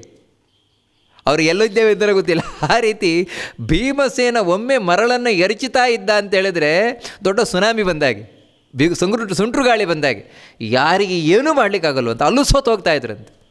ದುರ್ಯೋಧನಾದಿಗಳಿಗೆ ಸೋಲುದೊಂದೇ ಕೆಲಸ, ಗೆಲ್ಲುವುದಿಲ್ವೇ ಇಲ್ಲ ಅವರಿಗೆ. ಯಾಕಂದರೆ ಭೀಮಸೇನ ಒಬ್ಬ ಇದ್ದಾನಲ್ಲ. ಉಳಿದ ಪಾಂಡವರ ಬಗ್ಗೆ ಅವರು ಅಷ್ಟು ಕಾಳಜಿ ವಹಿಸ್ತಾ ಇರಲಿಲ್ಲ ದುರ್ಯೋಧನಾದಿಗಳು. ಅವರಿಗೆ ದೊಡ್ಡ ಮುಳ್ಳಾದಿ ಇದ್ದದ್ದೇ ಭೀಮಸೇನ. ಎಲ್ಲೇ ಹೋಗಲಿ ಭೀಮಸೇನ ಅಡ್ಡ ಇದ್ದಾನೆ. ಅಷ್ಟು ಮಾತ್ರ ಅಲ್ಲ, ಅಷ್ಟೇ ನೋಡಲಿಕ್ಕೂ ಕೂಡ ಭೀಮಸೇನ ದಡಿಯ ಅಲ್ಲ ಅಂದೇಳಿದ್ರೆ ನಾವೇನು ತಿಳ್ಕೊಳ್ತೇವೆ ಅಂತೇಳಿದ್ರೆ ತುಂಬ ದುಡೂತಿ ವ್ಯಕ್ತಿ ಅಲ್ಲ ಭೀಮಸೇನ. ಆದರೆ ಗಟ್ಟಿಮುಟ್ಟಾದ ವ್ಯಕ್ತಿ ಭೀಮಸೇನ. ಅವನ ಒಂದೊಂದು ತೋಳುಗಳಲ್ಲಿ 10,000 ಆನೆಯ ಬಲ ಭೀಮಸೇನನದು. 10,000 ಆನೆಯ ಬಲ. ಇದೇನು ಆ ರೀತಿ ಒಬ್ಬ ಮನುಷ್ಯ ಇರಲಿಕ್ಕೆ ಸಾಧ್ಯ ಇದೆಯಾ ಅಂತ ನಾವು ಕೇಳ್ತೇವೆ. ಖಂಡಿತ ಇಲ್ಲ. ಇದನ್ನು ಮುಂದೆ ಧೃತರಾಷ್ಟ್ರನೇ ಹೇಳ್ತಾನೆ, ಭೀಮಸೇನಂತಹ ವ್ಯಕ್ತಿಯನ್ನು ನಾನು ಕಂಡದ್ದಿಲ್ಲ, ಕೇಳಿದ್ದಿಲ್ಲ ಅಂತ. ಅಂಥ ವ್ಯಕ್ತಿ ಅವನು ಭೀಮಸೇನ.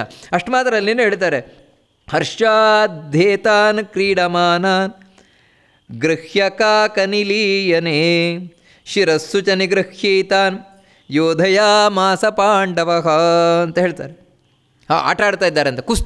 ಕುಸ್ತಿ ಕಾಳಗ ಶುರುವಾಯಿತು ಅಂತೇಳಿದ್ರೆ ದುರ್ಯೋಧನ ಅವನಿಗೆ ಮುಖ್ಯ ಗುರಿ ಯಾರು ಅಂತೇಳಿದ್ರೆ 100 ಮಂದಿ ಕೌರವರು. ಆ 100 ಮಂದಿ ಕೌರವರೇನಿದ್ದಾರೆ ಅವರದ್ದು ಹೋಗಿ ಜುಟ್ಟೆ ಹಿಡ್ಕೊಳ್ತಾನಂತೆ. ಜುಟ್ಟೆ ಹಿಡ್ಕೊಂಡು ಬಗ್ಗಿಸ್ತಾನಂತೆ. ಬಗ್ಗಿಸಿ ಗುದ್ದು ಹೊಡೆದು ಅವರನ್ನು ಸೋಲಿಸಿ ಬಿಡ್ತಾನಂತೆ. ಈ ರೀತಿ ಅವರ ಜುಟ್ಟನ್ನು ಹಿಡ್ಕೊಂಡು ಅವರ ತಲೆಯನ್ನು ಹಿಡ್ಕೊಂಡು ಅವರನ್ನೆಲ್ಲ ಸೋಲಿಸಿ ಬಿಡ್ತಾನಂತೆ. ಅಷ್ಟು ಮಾತ್ರ ಅಲ್ಲ, ಶತಮೇಕೋತ್ತರಂ ಶೇತೇಷಾಂ ಕುಮಾರಾಣಾಂ ಮಹೋಜಸಾಂ ಏಕ ಏವ ವಿಮೃಧ್ನಾತಿ ನಾಚಿಕೃಚ್ಛ್ರಾತ್ ಬೃಕೋದರ.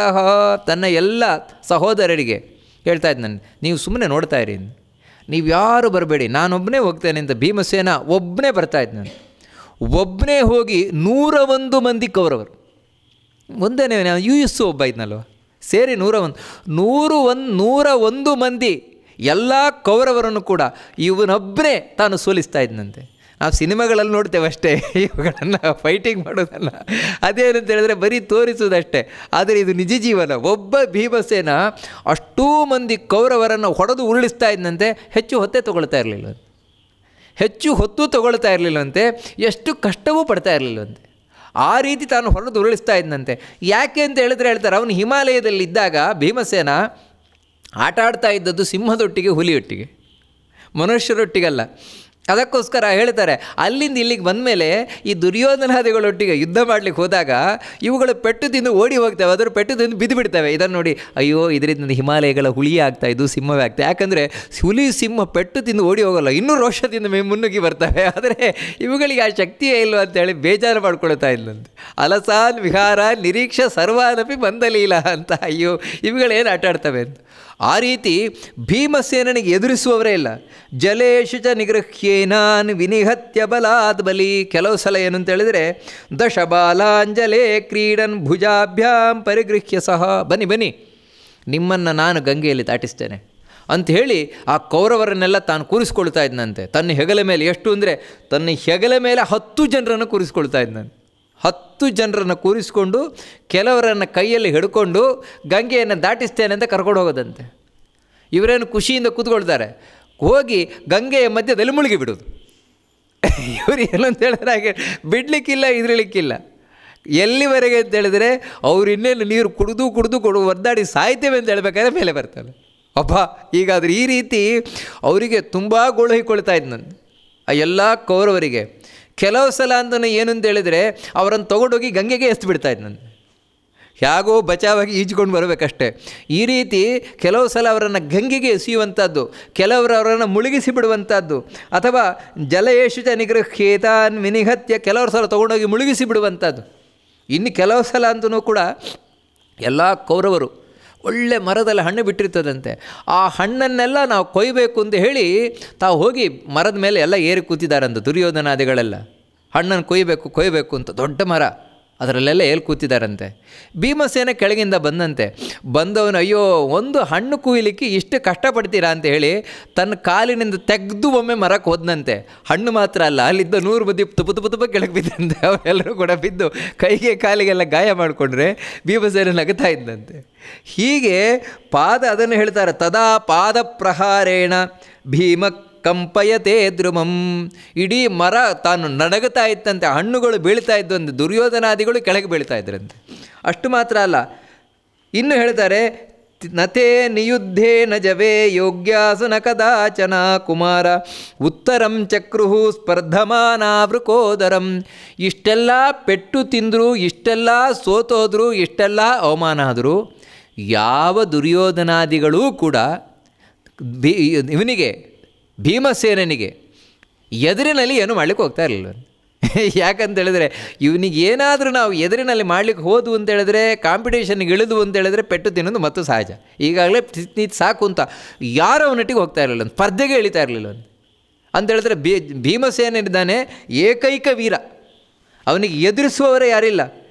ಏಕಸ್ಸ ಧೃತ ಅಧಾರ್ಥ ರಾಷ್ಟ್ರಾನಾಂ ಸ್ಪರ್ಧಮಾನೋ ವೃಕೋದರಃ ಅಪ್ರಿಯೇತಿ ಇಷ್ಟತತ್ಯರ್ಥಂ ಬಾಲ್ಯಾನ ದ್ರೋಹ ಚೇತಸ ಅಂತ ಹೇಳ್ತಾರೆ. ಇಡೀ ದುರ್ಯೋಧನಾದಿಗಳಿಗೆ ರಾತ್ರಿ ಮಲಗಿದಾಗಲೂ ಕನಸಿನಲ್ಲಿ ಬರುವುದು ಭೀಮಸೇನ. ಅವನೊಬ್ಬನೇ ಅವರಿಗೆ ಪ್ರತಿಸ್ಪರ್ಧಿ. ಅದಕ್ಕೋಸ್ಕರ ದುರ್ಯೋಧನನ ಮನಸ್ಸಿನಲ್ಲಿದ್ದದ್ದು ಒಂದೇ, ಯಾವಾಗ ಭೀಮಸೇನನ್ನು ಸೋಲಿಸ್ತೇನೆ ಒಂದೇ ಅವನಿಗಿದ್ದದ್ದು. ಯಾಕಂತೇಳಿದರೆ ಈ ಭೀಮಸೇನನ ನಮಗೆ ಇವಾಗ ಅಡ್ಡಿ ಅಂತ, ಒಬ್ಬ ಭೀಮಸೇನನನ್ನು ಮುಗಿಸಿಬಿಟ್ಟು ಅಂತ ಹೇಳಿದ್ರೆ ಇಡೀ ಪಾಂಡವರೇ ಮುಗಿದ ಹಾಗೆ ಅಂತ. ಇದೇ ನೋಡಿ ಅವನಿದ್ದ ಯೋಚನೆ. ಯಾಕೆ ಅಂತೇಳಿದರೆ ಈ ಧರ್ಮರಾಜ ಒಂದು ಲೆಕ್ಕನೇ ಇಲ್ಲ, ಅವನು ಪಾಪದವನು. ಧರ್ಮರಾಜ ಶಾಂತಿಪ್ರಿಯ, ಅವನದೇ ನಮಗೆ ಕಷ್ಟವೇ ಇಲ್ಲ. ಇನ್ನು ಅರ್ಜುನ, ನಕುಲ, ಸಹದೇವ ಧರ್ಮರಾಜ ಹೇಳಿದಾಗ ಕೇಳ್ಕೊಂಡಿರುವವರು. ಅದರಿಂದಾಗಿ ಒಬ್ಬ ಭೀಮಸೇನನನ್ನು ಮುಗಿಸಿಬಿಟ್ಟು ಅಂತೇಳಿದರೆ ಇನ್ನು 4 ಮಂದಿ ನಾವು ಹೇಳಿದಾಗ ಕೇಳ್ಕೊಂಡಿರ್ತಾರೆ, ನಮ್ಮ ದಾಸರಾಗಿರ್ತಾರೆ. ಅಥವಾ ಇನ್ನು ಏನಾದರೂ ಹೆಚ್ಚು ಕಮ್ಮಿ ಮಾತಾಡ್ತಾನಂತ ತೊಗೊಂಡೋಗಿ ಜೈಲಿಗೆ ಹಾಕಿಬಿಟ್ರೆ ಸರಿ ಅಷ್ಟೇ. ಆದರೆ ಈ ಒಬ್ಬ ಭೀಮಸೇನ ಇದ್ದಾನಲ್ವ, ಇವನು ನಮ್ಮ ಹತೋಟಿಗೆ ಸಿಗದವನು. ಇದು ಅವರು ಯೋಚನೆಯನ್ನು ಮಾಡ್ತಾ ಇದ್ದಾರಂತ ದುರ್ಯೋಧನಾದಿಗಳು. ಇಲ್ಲಿ ನಮಗೆ ಪ್ರಶ್ನೆ ಏನು ಅಂತೇಳಿದರೆ, ಪಾಂಡವರನ್ನು ನಾವು ಧಾರ್ಮಿಕರು ಅಂತ ಹೇಳ್ತೇವೆ, ಪಾಂಡವರನ್ನು ಒಳ್ಳೆಯವರು ಅಂತ ಹೇಳ್ತೇವೆ. ಆಗಿದ್ದರೂ ಕೂಡ ಭೀಮಸೇನ ಯಾಕೆ ಈ ರೀತಿ ಇನ್ನೊಬ್ಬರಿಗೆ ಕೀಟ್ಲೆ ಕೊಡ್ತಾ ಇದ್ದಾನೆ, ಯಾಕೆ ಕೌರವರಾದಿಗಳಿಗೆ ಹಿಂಸೆ ಕೊಡ್ತಾ ಇದ್ದಾನೆ? ತಪ್ಪಲ್ವ ಇದು? ಹೀಗೆ ಮಾಡೋದು ತಪ್ಪಲ್ವಾ ಎನ್ನುವಂತಹ ಪ್ರಶ್ನೆ ಸಾಮಾನ್ಯವಾಗಿ ನಮ್ಮೊಳಗೆ ಬಂದೇ ಬರ್ತದೆ. ಈ ರೀತಿ ಮಾಡಬಾರ್ದಪ್ಪ. ಅವರೇನಾದರೂ ನಮಗೆ ಉಪದ್ರ ಮಾಡಿದರೆ ನಾವೇನಾದರೂ ಮಾಡೋದು ಸರಿ. ಅದು ಬಿಟ್ಟು ಸುಮ್ಮನೆ ಹೋಗೋದು, ಅವರನ್ನು ಗಂಗಾ ನದಿಯಲ್ಲಿ ಮುಳುಗಿಸ್ಬಿಡೋದು, ಅವ್ರೇನೋ ಸಾಯ್ಬೇಕಾರಂತ ಆಗಬೇಕಾದ್ರೆ ತೊಗೊಂಡೋಗಿ ಮೇಲೆ ಹಾಕೋದು, ಮರದಲ್ಲಿ ಪಾಪ ಏನೋ ಹಣ್ಣು ಕೀಳ್ತಾ ಇದ್ದರೆ ಹೋಗಿ ಅವರನ್ನು ಕೆಳಗೆ ಬೀಳಿಸೋದು, ಇದೆಲ್ಲ ಎಷ್ಟರ ಮಟ್ಟಿಗೆ ಸರಿ? ಹಿಂಸೆ ಸರಿಯಲ್ಲ ಅನ್ನುವಂಥ ಸಾಮಾನ್ಯವಾಗಿ ನಮಗೆ ಕಾಣಬಹುದು. ಆದರೆ ಇದರ ಹಿಂದೆ ಒಂದು ಗುಟ್ಟಿದೆ. ಏನು ಅಂತ ಹೇಳಿದರೆ, ಯಾವತ್ತೂ ಕೂಡ ದುಷ್ಟರೇನಿದ್ದಾರೆ, ದುಷ್ಟ ವ್ಯಕ್ತಿಗಳಿಗೆ ನರಕ ಆಗಬೇಕು ಅಂತೇಳಿದರೆ, ದುರ್ಗತಿ ಆಗಬೇಕು ಅಂತೇಳಿದ್ರೆ, ಅವ್ರು ಸೋಲಾಗಬೇಕು ಅಂತೇಳಿದರೆ ಅವರು ಮುಖ್ಯವಾಗಿ ಮಾಡಬೇಕಾದದ್ದು ಏನಂದರೆ ಸಜ್ಜನರನ್ನು ದ್ವೇಷ ಮಾಡಬೇಕು. ಯಾವಾಗ ಸಜ್ಜನರನ್ನು ದ್ವೇಷ ಮಾಡ್ತಾರೆ, ಯಾವಾಗ ದೇವರನ್ನು ದ್ವೇಷ ಮಾಡ್ತಾರೆ, ಆಗಲೇ ಅವರಿಗೆ ದುರ್ಗತಿ ಆಗೋದು. ಇದು ಬಹಳ ಮುಖ್ಯವಾಗಬೇಕಾದದ್ದು ನೋಡಿ. ದುಷ್ಟರಿಗೆ ದುರ್ಗತಿ ಆಗಲಿಕ್ಕೆ ಬಹಳ ಮುಖ್ಯ ಬೇಕಾದದ್ದು ಏನಂದರೆ ಅವರು ಸಜ್ಜನರನ್ನು ದ್ವೇಷ ಮಾಡಬೇಕು. ಆ ಸಜ್ಜನರಲ್ಲಿ ಅಗ್ರಗಣ್ಯನಾದವನು ಭೀಮಸೇನ. ನಾವು ಇಡೀ ಮಹಾಭಾರತದಲ್ಲಿ ನೋಡ್ತಾ ಹೋಗ್ಬೋದು ಭೀಮಸೇನನ ಒಂದು ನಡತೆ ಯಾವ ರೀತಿ ಇತ್ತು ಅಂತ. ಅಷ್ಟು ಮಾತ್ರ ಅಲ್ಲ, ಇಡೀ ಪಾಂಡವರು ಕೃಷ್ಣನ ಭಕ್ತರು ಹುಟ್ಟಿದಾಗಿನಿಂದಲೇ. ವೇದವ್ಯಾಸರ ಕೃಷ್ಣನ ಭಕ್ತರು. ಅದರಿಂದಾಗಿ ಇವಾಗ ದುರ್ಯೋಧನಾದಿಗಳಿಗೇನಿದೆ, ಮೊದಲನೇದಾಗಿ ಭೀಮಸೇನ ಮೇಲೆ ದ್ವೇಷ ಹುಟ್ಟುಕೊಂಡಿದೆ. ಭೀಮಸೇನನೇ ನಮಗೆ ಶತ್ರು, ಭೀಮಸೇನನೇ ನಮಗೆ ಶತ್ರು ಅಂತ ಹುಟ್ಟುಕೊಂಡಿದೆ. ಈಗ ಭೀಮಸೇನನ ದ್ವೇಷ ಮಾಡ್ಕೊಂಡು ಹೋಗ್ತಾರೆ. ಒಂದನೇದಾಗಿ ಭೀಮಸೇನನೊಟ್ಟಿಗೆ ಪಾಂಡವರನ್ನು ದ್ವೇಷ ಮಾಡ್ತಾರೆ. ಅದರಿಂದಾಗಿ ಏನಂದರೆ ಅವರ ನಾಶಕ್ಕೆ ಅವರ ಗುಂಡಿ ತೊಡ್ಕೊಳ್ತಾರೆ. ಅದರೊಟ್ಟಿಗೆ ಮುಂದೆ ಇನ್ನೂ ಹೆಚ್ಚಾಗ್ತಾ ಹೋಗುತ್ತೆ ದ್ವೇಷ. ಹೇಗೆ ಅಂತ ಹೇಳಿದರೆ, ಓ ಈ ಪಾಂಡವರನ್ನು ಕಾಯ್ತಾ ಇರೋನು ಯಾರು ಅಂದರೆ ಕೃಷ್ಣ. ಅದಕ್ಕೋಸ್ಕರ ಈ ದ್ವೇಷ ಮೊದಲು ಭೀಮಸೇನನಲ್ಲಿದ್ದದ್ದು ಆಮೇಲೆ ಕೃಷ್ಣನ ಕಡೆ ಟರ್ನ್ ಆಗುತ್ತೆ. ಆವಾಗ ಇನ್ನೂ ಅವ್ರ ನಾಶಕ್ಕೆ ಅವರ ನಂದಿ ಹಾಡ್ಕೊಳ್ತಾರೆ. ಇದೆಲ್ಲ ಉಪಾಯಗಳು. ಯಾಕಂದರೆ ದುಷ್ಟರು ನಾಶ ಆಗಬೇಕು, ದುಷ್ಟರು ಉಳಿಬಾರದು. ಆ ದುಷ್ಟರನ್ನು ದುಷ್ಟತನದಿಂದಲೇ ಕೊಲ್ಲಬೇಕು ಅಂತ ಮಹಾಭಾರತ ತಿಳಿಸ್ತದೆ ನೋಡಿ. ದುಷ್ಟರಿಗೆ ಯಾವತ್ತೂ ಒಳ್ಳೆತನ ತೋರಿಸಲೇ ಹೋಗಬಾರ್ದು. ಇಡೀ ಮಹಾಭಾರತದಲ್ಲಿ ನೋಡಿ, ಯಾವನೇ ಒಬ್ಬ ಕೌರವ ವೀರನನ್ನು ನ್ಯಾಯ ಮಾರ್ಗದಿಂದ ಕೊಂದದ್ದಿದೆಯಾ? ಇಲ್ಲ. ಕೃಷ್ಣ ಬೇಕು ಅಂತಲೇ ಪ್ರತಿಯೊಬ್ಬರಿಂದಲೂ ಕೂಡ ಲೋಕದಲ್ಲಿ ನಾವು ಕಾಣುವ ಹಾಗೆ ಇದು ತಪ್ಪು ಇದು ತಪ್ಪು ಅಂತ ಹೇಳುವ ಹಾಗೆ ಕೊಲಿಸಿದ. ಯಾಕಂದರೆ ಅದೇ ಸರಿಯಿಂದ ನಿಕೃತ್ಯ ನಿಕೃತಿಂ ಹನ್ಯಾತ್, ಯಾರು ದುಷ್ಟರಿದ್ದಾರೆ ಅವರನ್ನು ದುಷ್ಟತನದಿಂದಲೇ ಬಗ್ಗಿಸಬೇಕು ಅಂತ. ಅದಕ್ಕೆ ಭೀಮಸೇನ ಈ ರೀತಿ ಮಾಡ್ತಾ ಇದ್ದಾರೆ. ಅವರಿಗೆ ದ್ವೇಷ ಹುಟ್ಟಬೇಕು ಇನ್ನೂ ಹೆಚ್ಚಾಗಿ ದುರ್ಯೋಧನಾದಿಗಳಿಗೆ. ಯಾಕಂದರೆ ದುಷ್ಟರು ಹುಟ್ಟಿದಾಗಿನಿಂದಲೇ ದುಷ್ಟರು. ನಾವು ನೋಡಿದ್ವಲ್ಲ, ಬಂದು ಕೂಡಲೇ ಕುಂತಿ ಹತ್ರ ಯಾವ ರೀತಿ ಮಾತಾಡಿದರು ದುರ್ಯೋಧನಾದಿಗಳು ಅಂತ ಕಂಡುವಲ್ವ. ಅದರಿಂದಲೇ ಗೊತ್ತಾಗುತ್ತೆ ದುರ್ಯೋಧನಾದಿಗಳೆಂಥವರು ಅಂತ. ದುರ್ಯೋಧನ ಯೋಚನೆ ಮಾಡಿದ, ಅವನ ದುಷ್ಟತನ ಇವಾಗ ಕೆಲಸ ಮಾಡಲಿಕ್ಕೆ ಶುರು ಮಾಡಿತು. ಏನು ಮಾಡೋಣ, ಯಾವ ರೀತಿಯಿಂದಲಾದರೂ ಈ ಭೀಮಸೇನನ್ನು ಮುಗಿಸಬೇಕು. ಭೀಮಸೇನನ ನಮಗೆ ಅಡ್ಡಿ. ಅದಕ್ಕೆ ಒಂದೊಂದೇ ಉಪಾಯ ಮಾಡಲಿಕ್ಕೆ ಶುರು ಮಾಡಿದ. ಈ ಮುಂದಿನ ಘಟನೆ ಏನಿದೆ ಇದು ನೋಡಿ, ಈಗ ನಮಗೆ ಪ್ರಚಲಿತ ಇರುವಂತಹ ಮಹಾಭಾರತಕ್ಕೂ ಮಧ್ವಾಚಾರ್ಯರು ಯಾವ ಮಹಾಭಾರತದ ಕಥೆಯನ್ನು ನಿರೂಪಣೆ ಮಾಡಿದ್ದಾರೆ, 800 ವರ್ಷದ ಹಿಂದೆ ಅವರು ಎಲ್ಲ ಸಂಶೋಧನೆ ಮಾಡಿ ಹೇಳಿದಂತಹ ಮಹಾಭಾರತ ಕಥೆ, ಅದಕ್ಕೆ ವ್ಯತ್ಯಾಸ ಇದೆ, ಸ್ವಲ್ಪ ವ್ಯತ್ಯಾಸ ಇದೆ. ಮೊದಲು ನಾನು ಈ ಪ್ರಚಲಿತ ಮಹಾಭಾರತದಲ್ಲಿ ಏನಿದೆ ಅದನ್ನು ತಿಳಿಸ್ಕೊಂಡು ಹೋಗಿಬಿಡ್ತೇನೆ. ಆಮೇಲೆ ಮಧ್ವಾಚಾರ್ಯರು ಯಾವ ರೀತಿ ಇದೇ ಘಟನೆಗಳನ್ನು ತಾವು ಹೇಳ್ಕೊಂಡು ಹೋಗಿದ್ದಾರೆ ಅದನ್ನು ತಿಳಿಸ್ಕೊಂಡು ಹೋಗ್ತೇನೆ. ಇವಾಗ ನಮಗೆ ಪ್ರಚಲಿತ ಅದು ಈ ಉತ್ತರೆಯ ಪಾಠ, ದಾಕ್ಷಿಣಾತ್ಯ ಪಾಠ ಎರಡರಲ್ಲೂ ಕೂಡ ಉತ್ತರ ಭಾರತದ ಮಹಾಭಾರತ ಪಾಠ ಇರ್ಬೋದು, ದಕ್ಷಿಣ ಭಾರತದ ಮಹಾಭಾರತ ಇರ್ಬೋದು. ಸ್ವಲ್ಪ ವ್ಯತ್ಯಾಸಗಳು ಹಿಂದೆ ಮುಂದೆ ಆಗಿದೆ. ಆದರೂ ಕೂಡ ಎರಡರಲ್ಲೂ ಕೂಡ ಏನು ಘಟನೆ ಇದೆ ಅಂತೇಳಿದರೆ, ಈ ದುರ್ಯೋಧನ ಯೋಚನೆಯನ್ನು ಮಾಡಿದಂತೆ ಯಾವ ರೀತಿಯಿಂದಲಾದರೂ ಕೂಡ ಇವರನ್ನು ಮುಗಿಸಬೇಕು ಅಂತ ಭೀಮಸೇನನನ್ನು. ಅದಕ್ಕೆ ಏನು ಮಾಡಿದ ಅಂತೇಳಿದರೆ, ಗಂಗಾ ತೀರದಲ್ಲಿ ಆಟ ಆಡೋಣ ಅಂತ ಕರ್ಕೊಂಡು ಹೋದನಂತೆ. ಎಲ್ಲ ಪಾಂಡವರು ಕೌರವರೆಲ್ಲ ಸೇರಿ ಗಂಗಾ ತೀರದಲ್ಲಿ ಆಟ ಆಡೋಣ ಅಂತ ಅಂತ ಕರ್ಕೊಂಡೋಗಿ ಅಲ್ಲಿ ಚೆನ್ನಾಗಿ ಆಟಾಡಿ ನಂತರ ಭೀಮಸೇನ ಸುಸ್ತಾಗಿ ರಾತ್ರಿ ಮಲ್ಕೊಂಡಾಗ ಈ ಬಳ್ಳಿ ಮುಂತಾದವುಗಳನ್ನೆಲ್ಲ ತಂದು ಗೊತ್ತಾಗದ ಹಾಗೆ ಭೀಮಸೇನನಿಗೆ ಸುತ್ತಿ ಅವನನ್ನು ತೊಗೊಂಡೋಗಿ ಗಂಗೆಗೆ ಹಾಕಿದ್ರಂತೆ. ಗಂಗೆಯಲ್ಲಿ ಬಿದ್ದು ಸತ್ತೇ ಹೋಗಲಿ ಅಂತ. ಆದರೆ ಭೀಮಸೇನ ಆ ಸರಪಳಿ ಬಳ್ಳಿ ಮುಂತಾದವುಗಳೇನಿದೆ ಅದನ್ನೆಲ್ಲ ಭೇದಿಸಿಕೊಂಡು ತುಂಡು ಮಾಡಿಕೊಂಡು ಆ ರಾತ್ರಿಯೇ ಬಂದು ಯಾರಲ್ಲೆಲ್ಲ ಇದ್ದರು ಅವರೆಲ್ಲ ಚಚ್ಚಿ ಏನೂ ಗೊತ್ತಾಗದವನಾಗಿ ಮಲ್ಕೊಂಡ ಅಂತ ಹೇಳ್ತಾರೆ. ಮಾರನೇ ದಿನ ನೋಡಿದರೆ ದುರ್ಯೋಧನ ಮತ್ತೆ ಹಾಗೆ ಇದ್ದಾನೆ, ಭೀಮಸೇನ ಏನೂ ಆಗಿಲ್ಲ. ಆಮೇಲೆ ಏನು ಮಾಡಿದನು ಅಂದರೆ, ಇವನನ್ನು ಕೊಲ್ಲಬೇಕು ಅಂತ ತನ್ನ ಸೂತನಿಂದ ಅಂದರೆ ತನ್ನ ಸಾರಥಿ ಏನಿದ್ದಾನೆ ಸಾರಥಿಯಿಂದ ಹಾವುಗಳನ್ನೆಲ್ಲ ತಾನು ಒಟ್ಟುಗೂಡಿಸಿದಂತೆ. ಭಯಂಕರವಾದ ಹಾವುಗಳು. ಆ ಹಾವುಗಳನ್ನೆಲ್ಲ ತಾನು ಒಟ್ಟುಗೂಡಿಸಿ ಭೀಮಸೇನ ಎಲ್ಲಿ ಮಲ್ಕೊಳ್ತಾನೆ ಆ ಮಲ್ಕೊಳ್ಳುವಂತಹ ಕೋಣೆಯಲ್ಲಿ ಆ ಸಾರಥಿಯ ಮೂಲಕ ಆ ಹಾವುಗಳನ್ನು ಬಿಡಿಸಿದಾನಂತೆ. ಆ ಹಾವುಗಳೇನಿದ್ದಾವೆ ಅವು ಹೋಗಿ ಭೀಮಸೇನನ್ನು ಕಚ್ಚಲಿಕ್ಕೆ ನಾವು ನೋಡಿದ್ವಂತೆ. ಕಚ್ಚಲಿಕ್ಕೋಸ್ಕರ ತಾವು ಹೊಡಿತಾವಂತೆ. ಸಾಮಾನ್ಯವಾಗಿ ಹಾವುಗಳು ಹೊಡಿಲಿಕ್ಕೆ ಹೋದರೆ ಅವುಗಳ ವಿಷದ ಹಲ್ಲೆ ಹೊರಟೋದ್ವಂತೆ. ಅಂದರೆ ಭೀಮಸೇನನ ಆ ದೇಹ ಏನಿದೆ ಅಂತ ವಜ್ರಕಾಯ ಕಲ್ಲಿನಾಗಿರುವಂಥದ್ದು, ಅದಕ್ಕೆ ಹೊಡೆದರೆ ಅವುಗಳ ಹಲ್ಲೆ ತುಂಡಾಗೋಯ್ತಂತೆ. ಭೀಮಸೇನನಾದರೂ ಆ ರಾತ್ರಿಯೇ ಆ ಹಾವುಗಳನ್ನು ಚಚ್ಚಿ ಆ ಸಾರಥಿಯನ್ನು ಕೂಡ ಕೊಂದು ಹಾಕದ ಅಂತ ಹೇಳ್ತಾರೆ. ಇದು ಕೂಡ ಆಗಲಿಲ್ಲ ಅಂತ ಹೇಳಿ ಆಮೇಲೆ ಕಾಲಕೂಟ ವಿಷವನ್ನು ಆಹಾರದಲ್ಲಿ ಸೇರಿಸಿದಾರಂತೆ ದುರ್ಯೋಧನಾದಿಗಳು. ಕಾಲಕೂಟ ವಿಷವನ್ನು ಆಹಾರದಲ್ಲಿ ಸೇರಿಸಿ ಅದು ಒಂದು ಭವನದ ನಿರ್ಮಾಣ ಮಾಡಿಸಿ, ಅಂದರೆ ತಾತ್ಕಾಲಿಕವಾದ ಒಂದು ಟೆಂಟ್ ಅಂತ ಹೇಳ್ತೇವಲ್ವ, ಆ ರೀತಿ ಅತ್ಯಂತ ಭವ್ಯವಾಗಿ ಗಂಗಾ ತೀರದ ಸಮೀಪದಲ್ಲಿ ನಿರ್ಮಾಣವನ್ನು ಮಾಡಿಸಿ ನಂತರ ಅಲ್ಲಿ ಪಾಂಡವರಿಗೆ ಬೇಕಾದ ಎಲ್ಲ ವ್ಯವಸ್ಥೆಯನ್ನು ಮಾಡಿ ರಾತ್ರಿ ಆ ಪಾಂಡವರು ಕೌರವರು ಇಬ್ಬರು ಊಟಕ್ಕೆ ಕೂತಾಗ ದುರ್ಯೋಧನನಿಗೆ ಭೀಮಸೇನ ಮೇಲೆ ಭಾರಿ ಪ್ರೀತಿ. ಆ ಪ್ರೀತಿಯನ್ನು ತೋರಿಸ್ತಾ ದುರ್ಯೋಧನನೇ ತಾನು ಬಾಯಿಗೆ ತುತ್ತಿಟ್ಟನಂತೆ ಭೀಮಸೇನನಂತು. ನಾನೇ ನಿನಗೆ ತುತ್ತು ಕೊಡ್ತೇನೆ ಅಂತ ಹೇಳಿ ತುತ್ತು ಕೊಟ್ಟ. ಎಂಥ ತುತ್ತು ಅಂದರೆ ವಿಷದ ಅನ್ನ, ವಿಷವನ್ನು ಬೆರೆಸಿದ ಅನ್ನ. ಅದು ಯಾವ ವಿಷ ಅಂದರೆ ಕಾಲಕೂಟ ವಿಷ. ಆ ವಿಷ ಬೆರೆಸಿದ ಅನ್ನವನ್ನು ಭೀಮಸೇನನಿಗೆ ತಿನ್ನಿಸಿದ್ನಂತೆ. ಭೀಮಸೇನೇನಿದ್ದಾನೆ ಆ ವಿಷಭರಿತವಾದ ಅನ್ನವನ್ನು ತಿಂದು ರಾತ್ರಿ ಮಲ್ಕೊಂಡಂತೆ. ವಾಸ್ತವಿಕವಾಗಿ ಅವನಿಗೆ ಜೀರ್ಣ ಆಯಿತು ಅಂತ ಹೇಳ್ತಾರೆ. ಅವನಿಗೇನು ಸಾಯಲಿಲ್ಲ, ಭೀಮಸೇನ ಸಾಯಲಿಲ್ಲ, ಆ ಕಾಲಕೂಟ ವಿಷವನ್ನು ಕುಡ್ದೇನು ಸಾಯಲಿಲ್ಲ. ಆದರೆ ಮೂರ್ಛೆ ತಪ್ಪಿದ ವ್ಯವಸ್ಥೆ ಬಿದ್ದ. ಆ ರಾತ್ರೋರಾತ್ರಿ ದುರ್ಯೋಧನಾದಿಗಳು ಅವನ ಆ ಶರೀರ ಏನಿದೆ ಅದನ್ನು ತಗೊಂಡೋಗಿ ಗಂಗೆಯಲ್ಲಿ ಒಂದು ಪ್ರಮಾಣ ಕೋಟಿ ಅಂತ, ಅಂದರೆ ತುಂಬ ಆಳವಾದ ಜಾಗ ಅಂತ, ಅಲ್ಲಿ ತೊಗೊಂಡೋಗಿ ಎಸ್ತಿದ್ದಾರಂತೆ ಅವನನ್ನು. ಆ ಭೀಮಸೇನ ಆದರೂ ಸೀದಾ ತಾನು ಕೆಳಗೆ, ಯಾಕಂದರೆ ಅದು ತುಂಬ ಆಳವಾದ ಜಾಗ, ಅದು ಎಲ್ಲಿವರೆಗೆ ಅಂದರೆ ತುಂಬ ಆಳವಾಗಿ ಪಾತಾಳ ಲೋಕ ತನಕ ಇದೆಯಂತೆ, ಅಲ್ಲಿ ತನಕ ಹೋಗಿದೆಯಂತೆ. ಅಲ್ಲಿ ಹೋದರೆ ಅಲ್ಲಿ ನಾಗಲೋಕ, ನಾಗಗಳೆಲ್ಲ ನೋಡಿದ್ವಂತೆ, ಅಯ್ಯೋ ಇದ್ಯಾರು ನಮ್ಮ ಒಂದು ಲೋಕಕ್ಕೆ ಅಪರಿಚಿತವಾದ ವ್ಯಕ್ತಿ ಬಂದಿದ್ದಾನೆ ಅಂತ ಹೇಳಿ. ಇದು ಈಗ ಮಹಾಭಾರತದಲ್ಲಿರುವ ಪ್ರಚಲಿತ ಇರುವಂತಹ ಪಾಠ. ಆ ಹಾವುಗಳೆಲ್ಲ ಬಂದು ತಮ್ಮ ವಿಷಪೂರಿತವಾದಂತಹ ನಾಲಿಗೆಗಳಿಂದಾಗಿ, ಹಲ್ಲುಗಳಿಂದಾಗಿ ಕಚ್ಚಿ ಕಚ್ಚಿ ಕಚ್ಚಿ ಇಟ್ಟುವಂತೆ.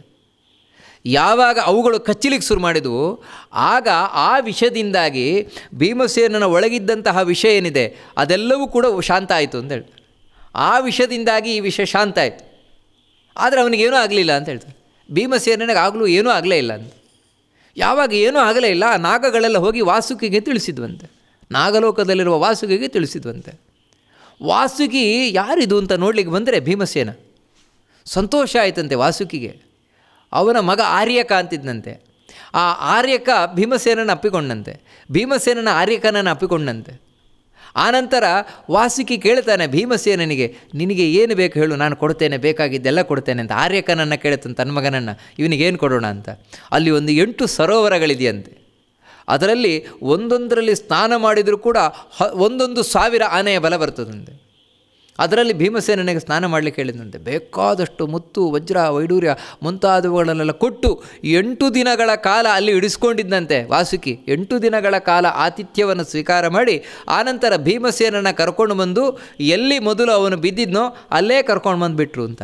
ಈ ಕಡೆಯಾದರೂ ಮಾರನೇ ದಿನ ಬೆಳಗ್ಗೆ ಆದ ಕೂಡಲೇ ಪಾಂಡವರು ನೋಡ್ತಾರೆ, ಉಳಿದ 4 ಮಂದಿ ಭೀಮಸೇನ ಇಲ್ಲ. ಎಲ್ಲ ಕಡೆ ಹುಡುಕ್ತಾರಂತೆ, ದುರ್ಯೋಧನನ ಹತ್ರ ಕೇಳ್ತಾರಂತೆ, ಎಲ್ಲೋದ ಭೀಮಸೇನ, ಎಲ್ಲೋದ ಭೀಮಸೇನ, ಎಲ್ಲೋದ ಅಂತ. ನಮಗೊತ್ತಿಲ್ಲ, ನಿಮಗಿಂತ ಮುಂಚೆ ಹೋಗಿರಬೇಕು ಅಂತ ನೋಡಿ ಕಾಣಿಸ್ತದೆ ಎಂದು ದುರ್ಯೋಧನಾದಿಗಳು ಹೇಳಿದ್ರಂತೆ. ಇವರು ಹೋಗಿ ಆ ಹಸ್ತಿನಪುರಕ್ಕೆ ಹೋಗಿ ಕುಂತಿ ಹತ್ರ ಕೇಳ್ತಾರೆ, ಭೀಮಸೇನ ಬಂದ ಅಂತ. ಭೀಮಸೇನ ಬಂದಿಲ್ಲ. ಅಯ್ಯೋ ಭೀಮಸೇನ ಬಂದಿಲ್ವಲ್ಲ ಅಂತ ಬಹಳ ಚಿಂತಾಕ್ರಾಂತರಾಗ್ತಾರಂತೆ. ಕುಂತಿಯು ಕೂಡ ಚಿಂತಾಕ್ರಾಂತಳಾಗಿ ವಿದುರನ ಹತ್ರ ಹೇಳಿದಾಗ, ಯಾಕಂದರೆ ಹಸ್ತಿನಪುರದಲ್ಲಿ ಪಾಂಡವರಿಗೆ ಹಿತೈಷಿ ಆಗಿದ್ದವನೇ ವಿದುರ ಹೇಳ್ತಾನಂತೆ, ನೀವೇನು ಎದುರ್ಕೊಳ್ಬೇಡಿ, ಭೀಮಸೇನನಿಗೆ ಏನೂ ಆಗೋಲ್ಲ, ಯಾಕಂದರೆ ದೇವರ ರಕ್ಷಾ ಕವಚ ನಿಮಗಿದೆ, ಪಾಂಡವರಿಗಿದೆ, ಏನೂ ಆಗೋಲ್ಲ ಅಂತ ಈ ರೀತಿ ಆಶ್ವಾಸನೆಯನ್ನು ಕೊಟ್ಟು ಧೈರ್ಯವನ್ನು ತುಂಬಿದ ವಿದುರ ಅಂತ. 8 ದಿನ ಆದಮೇಲೆ ಭೀಮಸೇನ ಬಂದ. ಈ ಕಥೆ ಇವತ್ತು ನಮ್ಮ ಮಹಾಭಾರತದಲ್ಲಿ ಸಿಗುವಂಥದ್ದು. ಆದರೆ ಮಧ್ವಾಚಾರ್ಯರು ಈ ಕಥೆಯನ್ನು ಯಾವ ರೀತಿ ಹೇಳ್ತಾರೆ ಅಂದರೆ, ಇದು ಪ್ರಾಚೀನ ಮಹಾಭಾರತದ ಕಥೆ. ಆಚಾರ್ಯರು ಸ್ಪಷ್ಟವಾಗಿ ಹೇಳಿದ್ದಾರೆ, ನಾನು ಅನೇಕ ದೇಶಗಳನ್ನು ತಿರುಗಿ, ಅಂದರೆ ಬೇರೆ ಬೇರೆ ಪ್ರಾಂತ್ಯಗಳಲ್ಲಿ ಹೋಗಿ ಅಲ್ಲಿದ್ದ ಮಹಾಭಾರತವನ್ನೆಲ್ಲ ಸಂಗ್ರಹಿಸಿ ವೇದವ್ಯಾಸರ ಹತ್ರ ಮಹಾಭಾರತವನ್ನು ಕೇಳಿ ನಿಮಗೆ ಹೇಳ್ತಾ ಇದ್ದೇನೆ ಅಂತ ಸ್ಪಷ್ಟವಾಗಿ ಹೇಳ್ತಾರೆ. ಅಲ್ಲಿ ಯಾವ ರೀತಿ ಇದೆ ಅಂತ ಹೇಳಿದರೆ, ಯಾವಾಗ ಈ ಭೀಮಸೇನ ಇಷ್ಟು ಪರಾಕ್ರಮಿಯಾಗಿ ಮೆರಿತಾ ಇದ್ದಾನೆ, ದುರ್ಯೋಧನಾದಿಗಳಿಗೆ ಸಹಿಸಲಿಕ್ಕಾಗಲಿಲ್ಲ. ಇವನಿಗೆ ಏನಾದರೂ ಮಾಡಬೇಕು ಅಂತ ಯೋಚನೆಯನ್ನು ಮಾಡಿದರು. ಅದಕ್ಕೇನು ಮಾಡಿದರು ಅಂತ ಹೇಳಿದರೆ, ಮೊದಲು ಈ ಭೀಮಸೇನಿದ್ದಾನೆ, ಈ ಭೀಮಸೇನನನ್ನು ತಾವು ಕರ್ಕೊಂಡು ಬಂದ್ರಂತೆ. ಕರ್ಕೊಂಡೊಂದು ಆಟ ಆಡುವಂತಹ ಒಂದು ನೆಪದಲ್ಲಿ ಕರ್ಕೊಂಡು ಬಂದು ಅವನನ್ನು ಈ ಗಂಗೆ ಏನಿದೆ, ಗಂಗೆಯ ಸಮೀಪಕ್ಕೆ, ವಾಸ್ತವಿಕವಾಗಿ ವಿಷವನ್ನು ಕೊಟ್ಟಿದ್ದು, ಗಂಗೆಯಲ್ಲಿ ಬೀಳಿಸಿದ್ದು ಬೇರೆ ಬೇರೆ ಘಟನೆಗಳಾಗಿ ನಮಗೆ ಈಗಿನ ಮಹಾಭಾರತದಲ್ಲಿ ಸಿಗ್ತದೆ. ಆದರೆ ಆ ರೀತಿ ಹೇಳುವುದಿಲ್ಲ. ಆಚಾರ್ಯರು ತಿಳಿಸಬೇಕಾದ್ರೆ, ಮಧ್ವಾಚಾರ್ಯರು ತಿಳಿಸಬೇಕಾದ್ರೆ, ಕಾಲಕೂಟ ವಿಷವನ್ನು ಸಂಪಾದನೆಯನ್ನು ಮಾಡಿದಂಥ ದುರ್ಯೋಧನ. ಕಾಲಕೂಟ ವಿಷ ಅಂದರೆ ಯಾವುದು ಅಂತ ತಿಳ್ಕೊಳ್ರಿ, ಸಮುದ್ರ ಮಥನದಲ್ಲಿ ಬಂದ ವಿಷ. ಹಿಂದೆ ದೇವತೆಗಳು ದೈತ್ಯರು ಸೇರಿ ಸಮುದ್ರ ಮಥನವನ್ನು ಮಾಡಿದರು. ಆಗ ಒಂದು ಹಾಲಾಹಲ ಅಂತ ವಿಷ ಬಂದ, ಅದೇ ಕಾಲಕೂಟ ವಿಷ. ಆ ವಿಷವನ್ನು ಶಿವ ಕುಡುದ ಅಂತ ನಾವು ಕೇಳಿದ್ದೇವೆ. ಇದು ನಮಗೆ ಸಾಮಾನ್ಯವಾಗಿ ಎಲ್ಲ ಕಡೆ ಸಿಗುವಂಥದ್ದು, ಶಿವ ಕುಡುದ ಆ ವಿಷವನ್ನು ಅಂತ. ಶಿವ ಕುಡುದ ಸ್ವಲ್ಪ ಮಾತ್ರ, ನಿಜವಾಗಿ ಅದನ್ನು ಕುಡಿದದ್ದು ಯಾರು ಅಂದರೆ ಇದೇ ವಾಯುದೇವನೇ. ಅಲ್ಲಿ ಕುಡಿದ, ಇದು ವೇದ ಹೇಳುತ್ತದೆ, ಕೇಶಿ ವಿಷಸ್ಯ ಪಾತ್ರೇಣ ಯದ್ರುದ್ರೇಣ ಪಿಬತ್ಸಹ ಅಂತ. ರುದ್ರದೇವರಿಗೆ ಸ್ವಲ್ಪ ಕೊಟ್ಟು ಉಳಿದದ್ದನ್ನೆಲ್ಲ ವಾಯುದೇವ ಕುಡಿದು ಬಿಟ್ಟನಂತೆ. ಆ ರುದ್ರದೇವರಿದ್ದಾನೆ, ಅದನ್ನು ತಾವು ಕುಡಿಲಿಕ್ಕೆ ಹೋದಾಗ ಆ ವಿಷವನ್ನು ಸ್ವಲ್ಪ ಕುಡಿದಾಗಲೇ ಕಂಠ ನೀಲಿ ಆಯಿತು. ತಿರುಗಿ ಇದೆಲ್ಲ ನಾವು ಕೇಳ್ತೇವೆ, ನೀಲಕಂಠರಾದ ಕೈಯಲ್ಲಿ ಇನ್ನೂ ವಿಷ ಉಳಿದಿತ್ತು. ಆ ವಿಷವನ್ನು ದೈತ್ಯರ ಗುರುಗಳಾದ ಶುಕ್ರಾಚಾರ್ಯರು ಶಿವನಿಂದ ತಾವು ಕೇಳಿ ಪಡೆದ್ರಂತೆ, ನನಗೆ ಬೇಕಿದು ಅಂತ. ಯಾಕಂದರೆ ಶುಕ್ರಾಚಾರ್ಯರಿಗೆ ಅಂಥದ್ದೆಲ್ಲ ಇರ್ತದಲ್ವ ಕೆಲವರು ದೈತ್ಯರಿಗೆ ಮಾಡಲಿಕ್ಕೆ. ಆ ವಿಷಯ ಏನಿದೆ, ಈ ವಿಷವನ್ನು ಶುಕ್ರಾಚಾರ್ಯರಿಂದ ಶಕುನಿ ತಾನು ಪಡೆದ.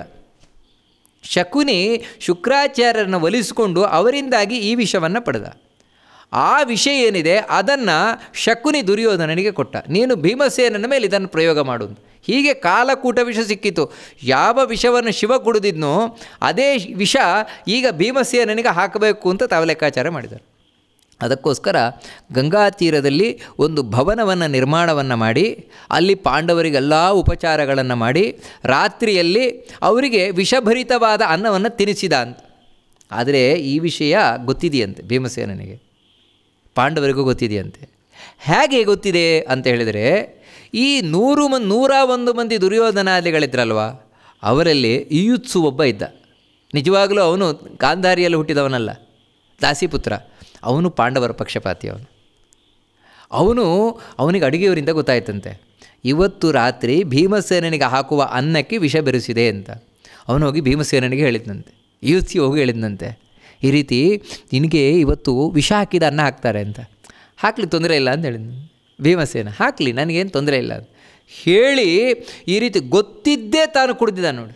ಗೊತ್ತಿದ್ದೇ ವಿಷಭರಿತವಾದ ಅನ್ನವನ್ನು ಭೀಮಸೇನ ತಿಂದ. ಯಾಕಂತ ಹೇಳಿದರೆ ಅಂಥ ಭಗವಂತನ ಭಕ್ತ ಭೀಮಸೇನ, ಕೃಷ್ಣನ ಭಕ್ತ. ನನ್ನನ್ನು ರಕ್ಷಣೆ ಮಾಡಲಿಕ್ಕೆ ಕೃಷ್ಣ ಇದ್ದಾನೆ. ವಿಷವನ್ನು ತಿಂದರೂ ಕೂಡ ನನಗೇನೂ ಆಗೋಲ್ಲ ಅಂದರೆ ನೋಡಿ, ಈ ಕಾನ್ಫಿಡೆನ್ಸ್. ನಿಜವಾಗಲೂ ದೇವರಲ್ಲಿ ನಮಗೆ ಇಂಥ ಒಂದು ಕಾನ್ಫಿಡೆನ್ಸ್ ಇತ್ತು ಅಂತ ಹೇಳಿದರೆ ಏನೂ ಆಗೋಲ್ಲ, ವಿಷವು ಏನೂ ಮಾಡೋಲ್ಲ. ಕಾಲಕೂಟ ವಿಷವು ಕೂಡ ಅದನ್ನು ತಿಂದು ತಾನು ಮಲ್ಕೊಂಡಂತೆ. ಆ ರಾತ್ರಿ ಏನು ಮಾಡಿದ್ದಾರೆ ಅಂತ ಹೇಳಿದರೆ, ದುರ್ಯೋಧನಾದಿಗಳು ಬಳ್ಳಿಗಿಳ್ಳಿ ಅಲ್ಲ, ಮಧ್ವಾಚಾರ್ಯರು ಹೇಳ್ತಾರೆ ಸರಪಳಿಗಳನ್ನು ತೊಗೊಂಬಂದಿರಂತ. ಆನೆ ಕಟ್ಟುವ ಸರಪಳಿ ಏನಿದೆ ಅದು ಅಂಥ ಇಂಥ ಸರಪಳಿ ಅಲ್ಲ, ಅದಕ್ಕೆ ಮಂತ್ರ ಬೇರೆ ಮಾಡಿದಾರಂತೆ. ಯಾರ್ಯಾರ ಹತ್ರ ಮಾಟ ಮಂತ್ರ ಮಾಡಿಸುವವರಿಂದ ಮಂತ್ರ ಮಾಡಿಸಿ, ಅದಕ್ಕೆ ಶಕುನಿ ಇದ್ದಾನೆ ಎಕ್ಸ್ಪರ್ಟ್. ಅವನು ಈ ಮಂತ್ರ ಮಾಡಿದಂತಹ ಸರಪಳಿಯನ್ನು ತಂದು ಅದರಿಂದ ಭೀಮಸೇನನನ್ನು ತಾವು ಕಟ್ಟಿ ಹಾಕಿದಾರಂತೆ. ಕಟ್ಟಿ ಹಾಕಿ ಅವನನ್ನು ಆ ಪ್ರಮಾಣ ಕೋಟಿಯಿಂದ ಏನು ಜಾಗ ಇದೆ ಅಲ್ಲಿ ಎಸೆದಿದ್ರಂತೆ. ಭೀಮಸೇನನಾದರೂ ನೀರಿಗೆ ಯಾವಾಗ ಬಿದ್ದ ಕೂಡಲೇ ಆ ಎಲ್ಲ ಸರಪಳಿಗಳನ್ನು ಭೇದಿಸಿಕೊಂಡು ನೀರಿಂದ ಮೇಲೆ ಬಂದ ಅಂತ ಹೇಳ್ತಾರೆ. ನಾಗಲೋಕಕ್ಕೆ ಹೋದದ್ದು, ವಾಸುಕಿಯನ್ನು ಕಂಡದ್ದು ಇದೆಲ್ಲ ಪ್ರಾಚೀನ ಮಹಾಭಾರತದಲ್ಲಿ ಕಂಡಾಗ ನಮಗೆ ಕಾಣೋದಿಲ್ಲ. ಯಾಕಂದರೆ ಇದನ್ನೆಲ್ಲ ಮಧ್ವಾಚಾರ್ಯರು ಉಲ್ಲೇಖವನ್ನು ಮಾಡೋದಿಲ್ಲ. ಸೀದಾ ಹಾಗೆ ಮೇಲೆ ಬಂದಿದ್ದಾನೆ. ಯಾಕಂದರೆ ಭಗವಂತನ ಅನುಗ್ರಹದಿಂದಲೇ, ಕೃಷ್ಣನ ಅನುಗ್ರಹದಿಂದಲೇ ಯಾವ ವಿಷಯವೂ ತಾಗಿಲ್ಲ ಭೀಮಸೇನನಿಗೆ.